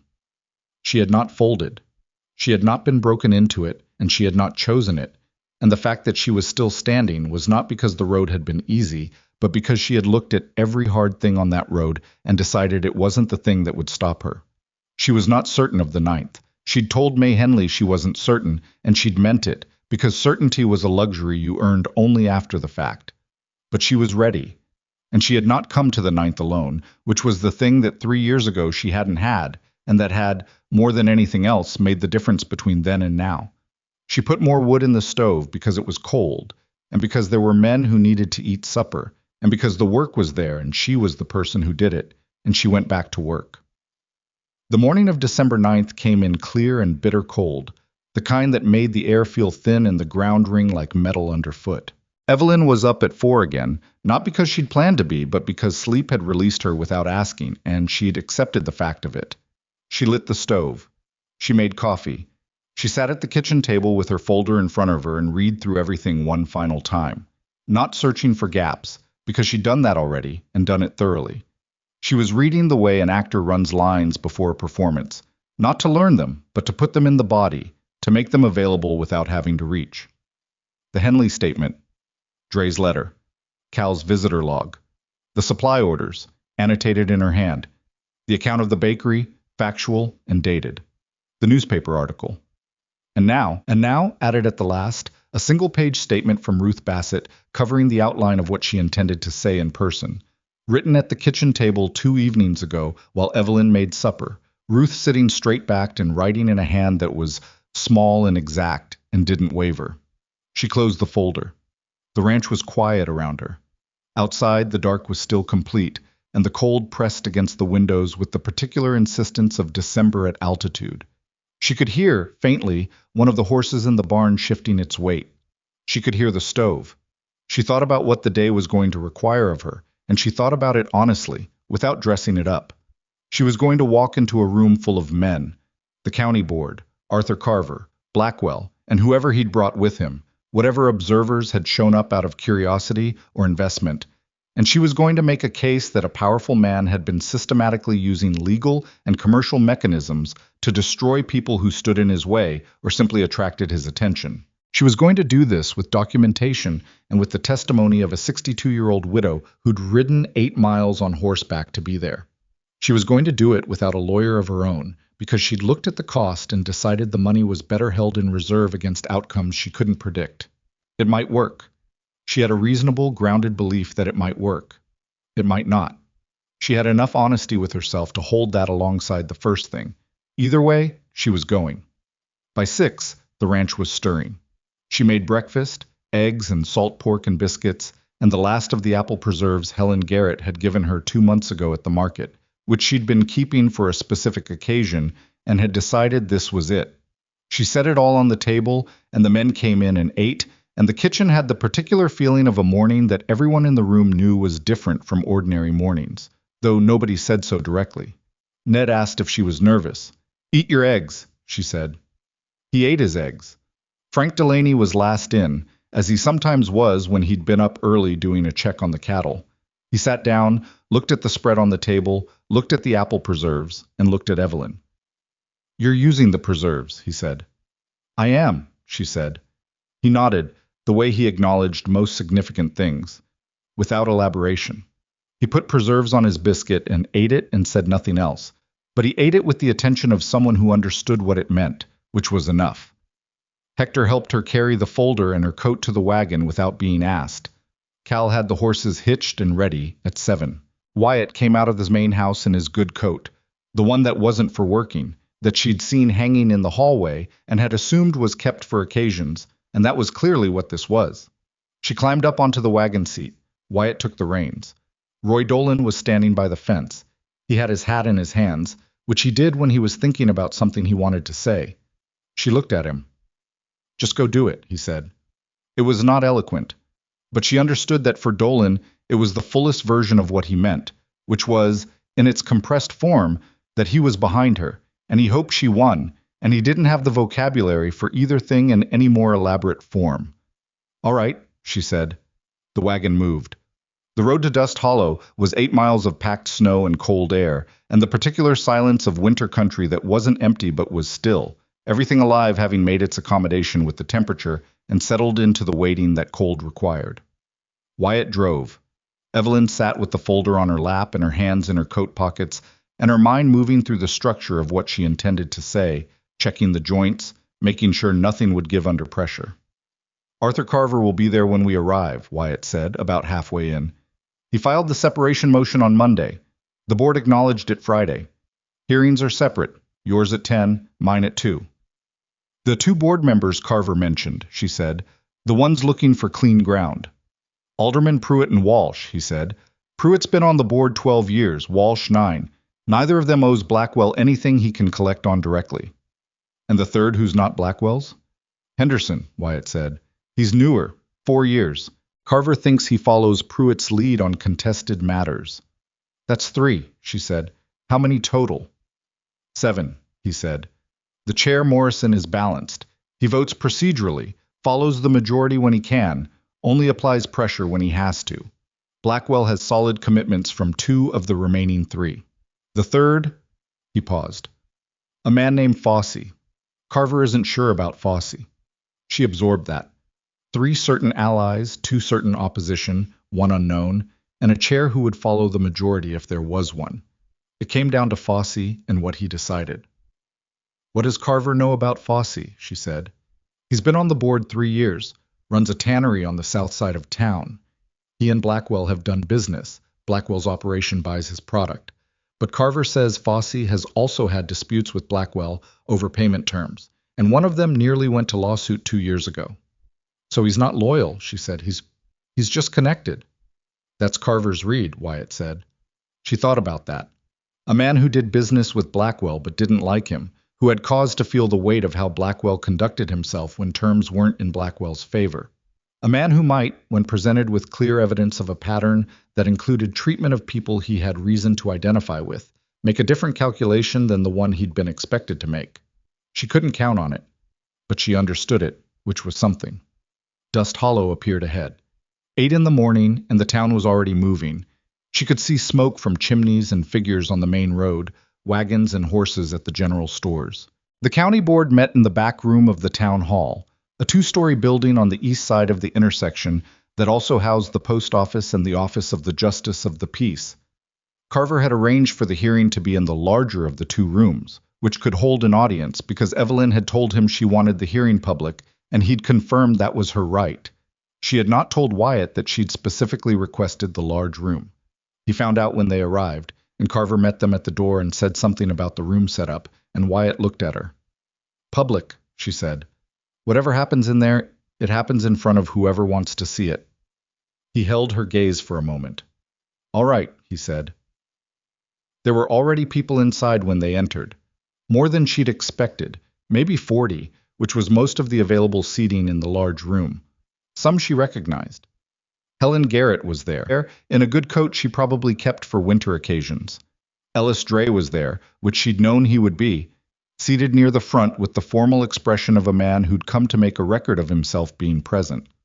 The young man from Blackwell's wagon, the driver she'd helped with the wheel on the road, was there, sitting near the back, and he looked away when she saw him, which told her something. Ruth Bassett was already seated in the front row.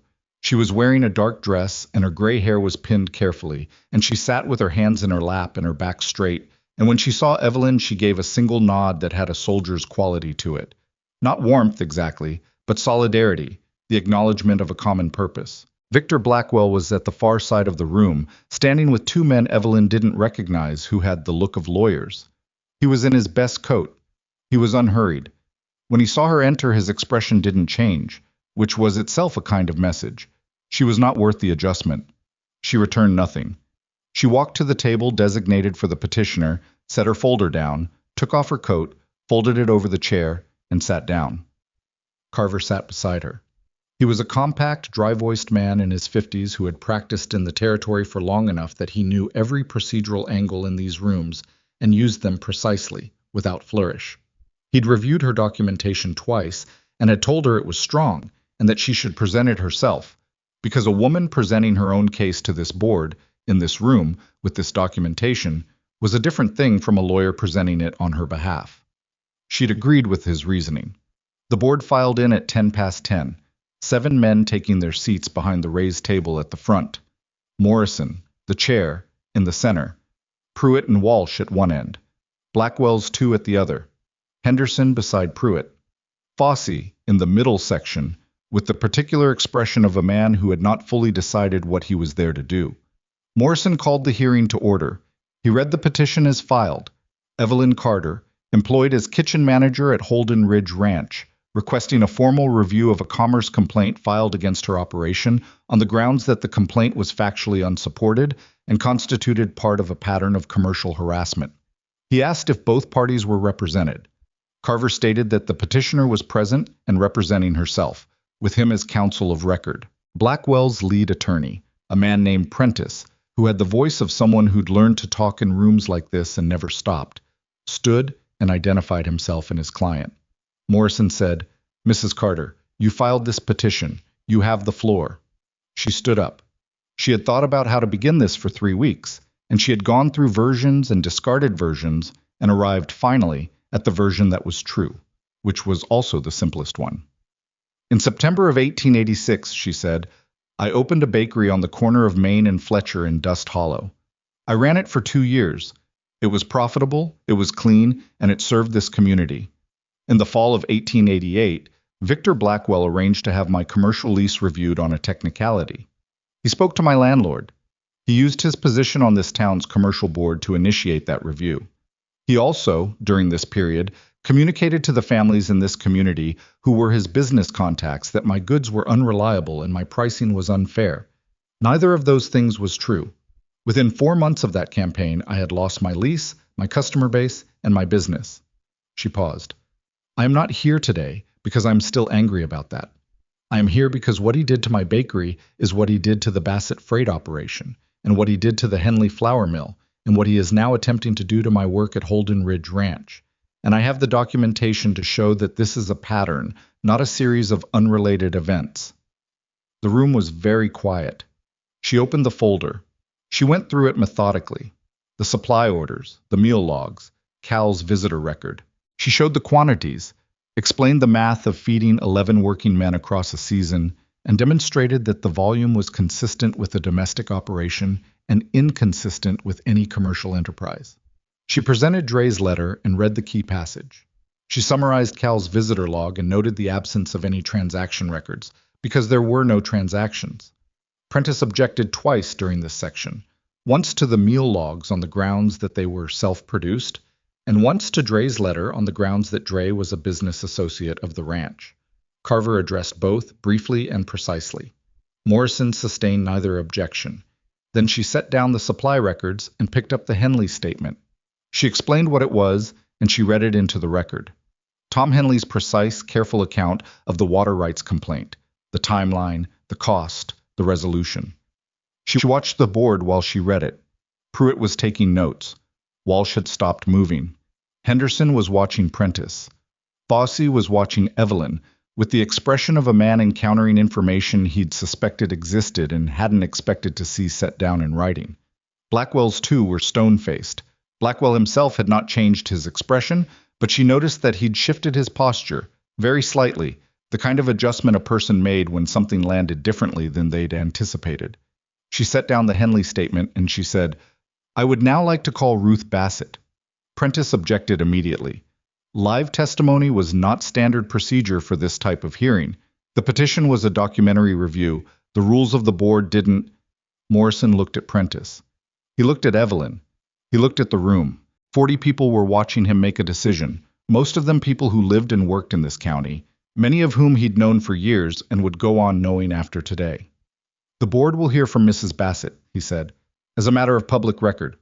Ruth Bassett stood up from the front row without being told twice.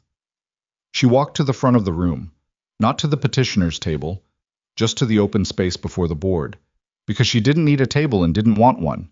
And she turned to face the 7 men, and she told them what had happened to Emmett and to the freight operation and to the 14 months that preceded Emmett's death. She didn't editorialize. She didn't ask for sympathy. She gave facts and dates and amounts, and she described the contracts that were pulled and what the clients had told her and what had been said to them. And she looked at the board while she said all of it with the directness of a woman who had nothing left to protect and therefore nothing left to be afraid of. When she finished, the room was the kind of quiet that has weight to it. Morrison said, Mr. Prentice, does your client wish to respond to Mrs. Bassett's account? Prentice rose. He was careful. She could see him being careful, adjusting his approach in real time, which told her that Ruth Bassett had landed harder than he'd expected. He said that the freight operation's difficulties were a matter of market conditions and the natural challenges of a frontier economy, that nothing Mrs. Bassett had described constituted documented action on the part of his client, and that the hearing should return its focus to the documentary record. Morrison said, Mrs. Carter, do you have anything further? She picked up the last thing in the folder, the chronological account of the bakery. The newspaper article folded inside it. I have one more document, she said. I wrote it myself. It is an account of what Victor Blackwell did to my business in 1888, with dates and specifics and the names of people I spoke to, most of whom will not come forward publicly because they have ongoing relationships with Mr. Blackwell that make doing so a risk they cannot afford. I am not asking the board to take my account as proof of those events. I am asking the board to read it alongside what the Henleys documented and what Mrs. Bassett has just described, and to consider whether the commerce complaint against my work at Holden Ridge Ranch looks, in that context, like what it is presented to be, a legitimate regulatory concern, or like the next application of a method. She set the account on the table in front of Morrison. Then she set the newspaper article beside it. She said, This article appeared in the Dust Hollow Weekly 4 weeks ago. It describes an investigation that was, according to Mr. Cole of the County Commerce Office, still pending at the time of publication. Mr. Cole had not concluded any investigation, and no finding had been made. The article implies otherwise. I am not able to demonstrate that Mr. Blackwell placed this article. I am able to demonstrate that it is factually inaccurate in its characterization of the investigation's status, and I leave it to the board to draw its own conclusions about why an inaccurate article supporting Mr. Blackwell's position appeared in print before any finding had been made. She sat down. Prentice spoke for 12 minutes. I was competent, she gave him that, and he raised every procedural point available to him and presented Blackwell's position with the professional smoothness of someone who had done this many times in rooms like this one. He argued that the complaint was valid on its face, that the documentation presented by the petitioner demonstrated nothing beyond the ordinary activities of a ranch kitchen, and that the additional accounts from the Henleys and Mrs. Bassett were outside the scope of the petition and should not be considered. He did not, she noticed, address the newspaper article. The board went into recess to deliberate. 45 minutes. She sat at the table and Carver sat beside her, and neither of them spoke much. Wyatt was in the second row, and she was aware of him there without looking. Ruth Bassett had returned to the front row and was sitting in the same posture she'd maintained throughout. Blackwell was at the other side of the room with Prentice. He was talking, low and steady, and she could see from the way Prentice was positioned that he was being talked at rather than consulted, which was how Blackwell operated. He directed, he didn't collaborate. From across the room she could see the set of his shoulders, which was not as settled as it had been when the hearing began. The board returned. Morrison read the finding.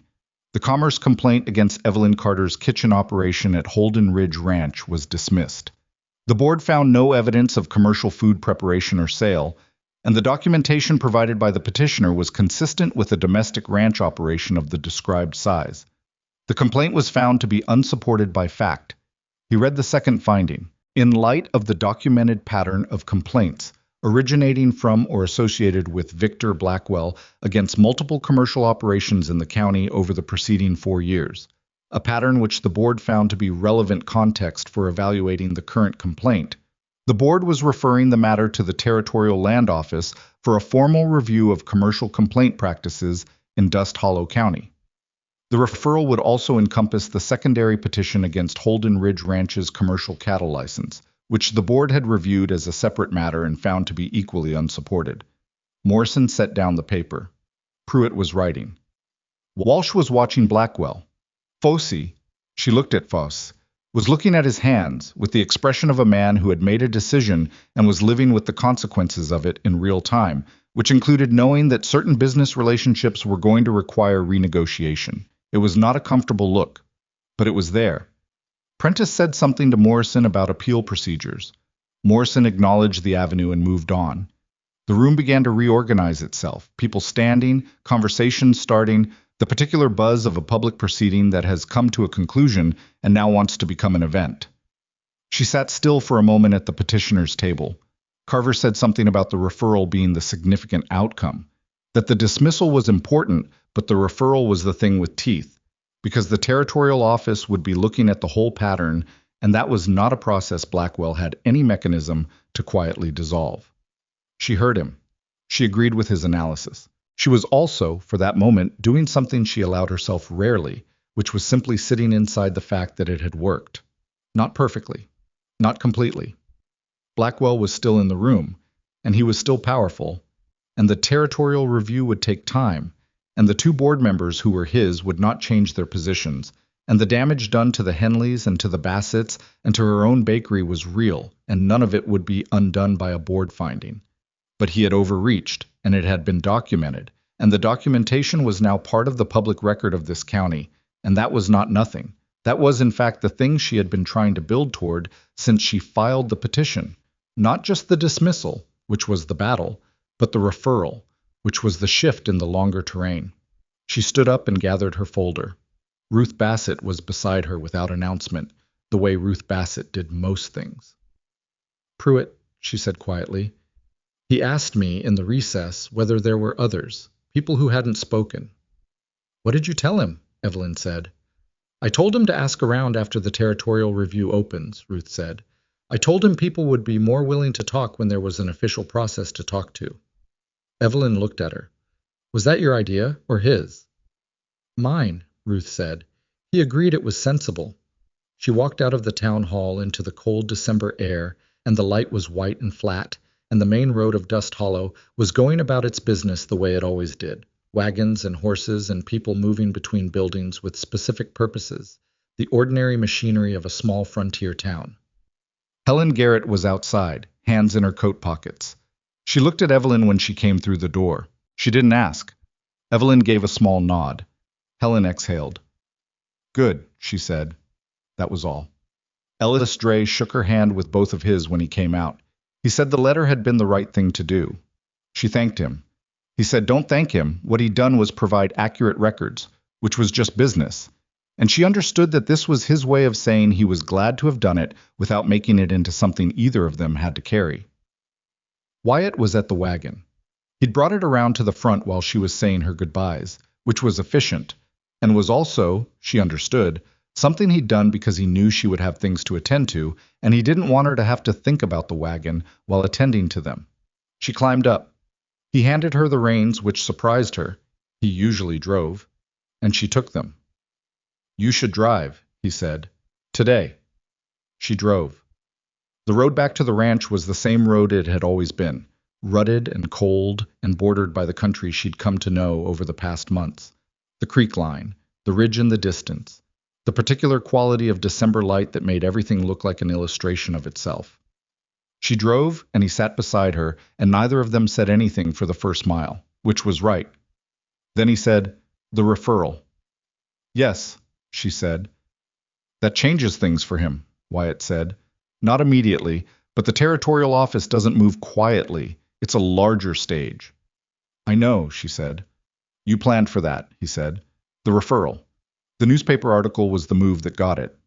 "I thought it might," she said, "if the board saw it the way I hoped they'd see it. An article claiming a finding before a finding was made. That's not a commerce dispute. That's an abuse of the press for private purpose, and men like Pruitt know the difference." She paused.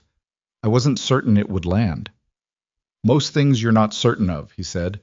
"You go anyway." She glanced at him. He was looking at the road. "That's not courage," she said. "That's just not having a better option." "Sometimes that's all courage is," he said. She thought about that. She thought about the market 8 months ago, and the empty table at the end of the row, and Blackwell's voice carrying, and the feeling of standing still while the world decided what to make of her. She thought about the first morning in the kitchen, and Dolan coming in late to meals, and Ned asking what was for dinner, and Hector with his hands in the air describing his mother's corn cakes. She thought about Cal riding through ice, and Frank wrapping both hands around a mug, and Ruth Bassett sitting straight-backed in the front row with nothing left to protect and therefore nothing to be afraid of. She had not, in any of it, been the person she might have been if life had gone the way she'd planned when she was young and still believed plans held. She had been shorter-tempered than she wanted to be, more frightened than she'd shown, wrong about some things and slow to admit it, and occasionally stubborn in ways that didn't serve her. She had cooked badly twice in the 3rd week, when she was exhausted and hadn't adjusted for it in time. She had, at least once, sat in her small room and thought seriously about whether any of this was worth it, and had not arrived at a clear answer. What she had done was keep moving, not because she was certain, not because she was fearless, because the alternative was stopping, and stopping was the thing she had decided she would not do. And the decision had been made on a day 3 years ago when she stood in her empty bakery after the last customer left, and she looked at what Blackwell had taken from her and she said, out loud to the empty room, "Not yet." The ranch came into view around the bend, the barn, the bunkhouse, the main house with smoke coming from the kitchen chimney because she'd banked the stove before she left and it was still burning, which meant the ranch was warm, which meant something she didn't have a clean word for but felt. Several of the men were in the yard when the wagon came in. Hector, Frank, Ned. Dolan at the fence again, in the same position he'd been in when they left, as though he'd been there the whole 8 miles, and the whole hearing, and the whole deliberation, and the whole ride back. She pulled the wagon up and stopped. Ned said, "Well?" "Dismissed," she said. Ned made a sound that was mostly air, pure relief. Hector said nothing, but his shoulders changed. Frank Delaney took his hat off, looked at it, put it back on. Dolan said, "And the ranch license?" "That complaint was dismissed too," Wyatt said, getting down from the wagon. "Both of them. and the board referred the whole pattern to the territorial office for review. Dolan was quiet. He looked at Evelyn for a moment, a long, level look that she'd learned to read as him thinking through something he wouldn't say directly. "All right," he said. Then he went back to whatever he'd been doing, which was the most complete version of approval that Roy Dolan was constitutionally capable of, and she'd take it. She went inside. The kitchen was warm, the stove was behaving, and everything was where she'd left it. She hung up her good coat and put on her work apron, and she started supper because it was past 2 in the afternoon and the men would be hungry, and that was what the next hour required. She was making a stew, a proper one, not the improvised kind, with the good stock she'd been reducing since yesterday, and the root vegetables from the cold cellar and the last of the dried herbs she kept in the tin on the second shelf. She was cutting the carrots when Wyatt came into the kitchen and sat down at the end of the work table. He sat there the way he'd started sitting there, weeks ago, when the work table had become a place where they talked about things that needed talking about. She kept cutting. "There's something I've been thinking about," he said. She waited. "The kitchen," he said. "What you've built here. The way the men eat now versus the way they ate before." He paused. "There have been riders who've stopped here, people traveling through, passing on the road, who've asked about the meals. Word gets around." "I know," she said. "I've had 3 people stop in the last month who weren't connected to the ranch." "What did you do?" he said. "Fed them," she said, "and charged them fairly for it." He looked at her. "So you've already been running a small commercial operation." "I have," she said. "I know." The irony wasn't lost on me. Something moved in his face that was close to a smile. "What I'm suggesting," he said, "is that there's a real thing there. Not the version Blackwell invented to make you look bad. An actual one. A frontier dining house attached to the ranch. Travelers off the creek road. Seasonal workers during roundup. The county seat is 17 miles east, and there's nothing between here and there for a real meal." She stopped cutting and looked at him. "You'd need a license," she said. "Which we can get legitimately," he said. "After today, with the referral on the record, the commercial board in this county is going to be looking very carefully at how they handle any complaint related to this ranch for the foreseeable future." She thought about it. She thought about it practically, the way she thought about everything practical. The kitchen, the stove, the capacity, the supply chain, the labor. "I'd need help," she said. "1 person at minimum, more during busy seasons." "We could make that work," he said. "I'd want Dre as the primary supplier," she said. "Exclusively, if he'd agree to it. Not because I'm loyal, because his operation is consistent and his prices are fair and I know his quality." "I'll talk to him," he said. She looked at the carrots, she looked at the stove, she looked at the room she'd inherited in November when it was a mess of rusted pans and bad air and low morale. And that was now the room where the men came in the morning and got something worth eating and stayed long enough to talk to each other, which was not nothing, which was in fact a particular kind of thing that was hard to build and easy to destroy, and that she had made out of nothing but work and attention and the refusal to cut corners because no one was watching. "Let me think about it," she said. "Take your time," he said. She went back to the carrots. He sat for a while longer, not talking, just present in the way he was present, unhurried, without demand. Then he got up and went back to whatever the ranch needed, and she stayed in the kitchen and made the stew. The months that followed were not simple. The territorial review opened in February, and the process was slow and unglamorous. Investigators asking questions, records being produced, long intervals of silence from the official process, followed by requests for additional documentation. Evelyn produced whatever was asked for, and so did the Henleys. And Ruth Bassett appeared twice at the territorial office in person to provide clarification, traveling both times on horseback, because that was how Ruth did things.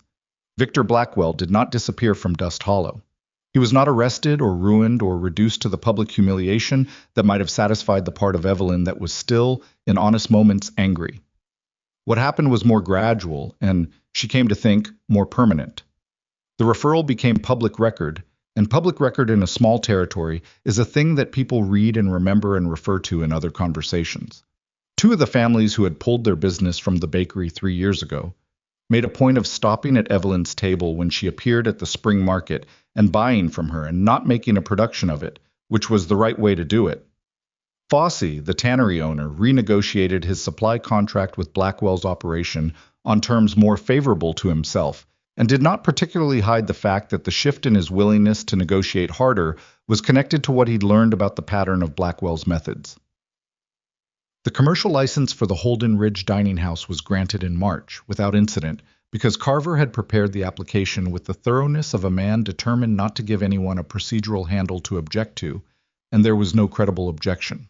She hired 2 women that spring. One was a young widow named Clara Oakes, who had a child and needed work that could be managed with a child present, and who turned out to have an excellent instinct for pastry that Evelyn recognized and encouraged without making it into a lesson, just by giving her room to do it.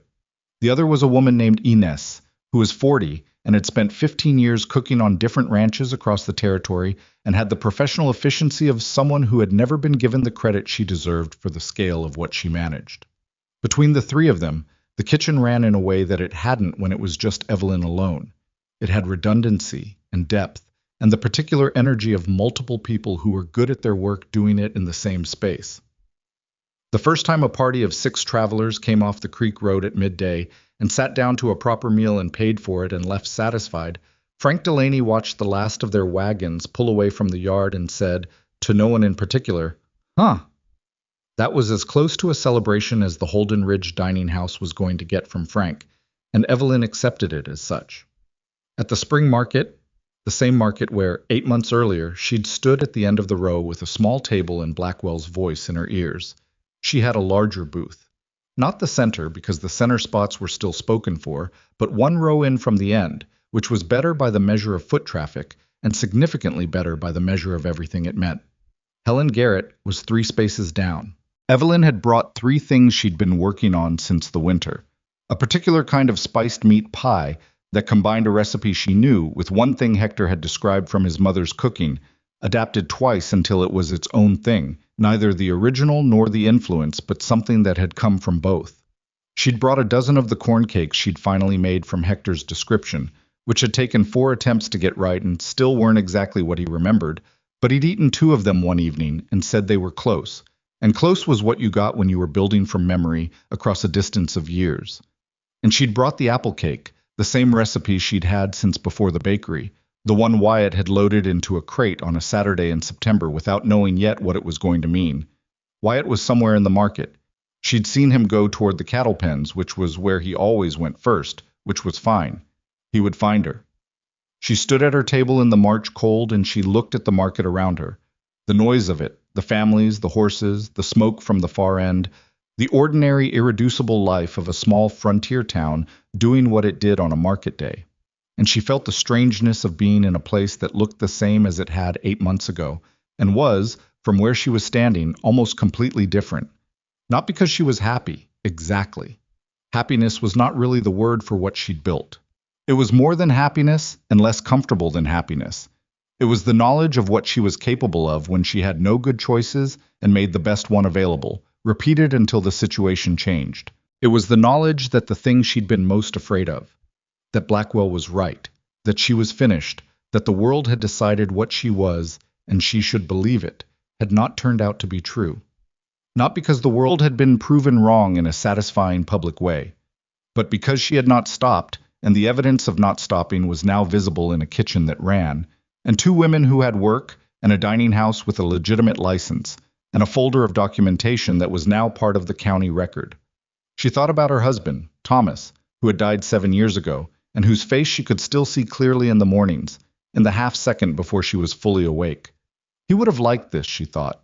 Not the fight, because Thomas had hated confrontation, and was the kind of man who would have tried to negotiate with Blackwell and been outmaneuvered for it, because kindness without strategy was not sufficient for the kind of adversary Blackwell was. But he would have liked the kitchen. He would have liked the men coming in for breakfast. He would have been quietly, consistently proud, in the way he had always been proud of her, which was the thing she had missed most when he was gone. Not the big declarations, which he wasn't given to, but the ordinary attention he paid to everything she did, the way he noticed. She thought, I noticed too. That's enough. A woman stopped at the table. She was perhaps 30, with a child on her hip, and the tired, assessing eyes of someone who was very carefully managing a small budget. She looked at the apple cake. How much? She said. 50 cents, Evelyn said. But you can have the end piece for a dime, if that works better. The woman looked at her. She'd expected the price to be fixed, the way prices usually were, set and not negotiated, take it or leave it.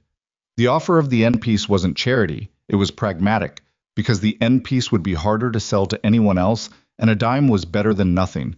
And Evelyn had been the woman with a tight budget and a child too recently, and in too lasting a way to pretend she hadn't. The end piece, the woman said.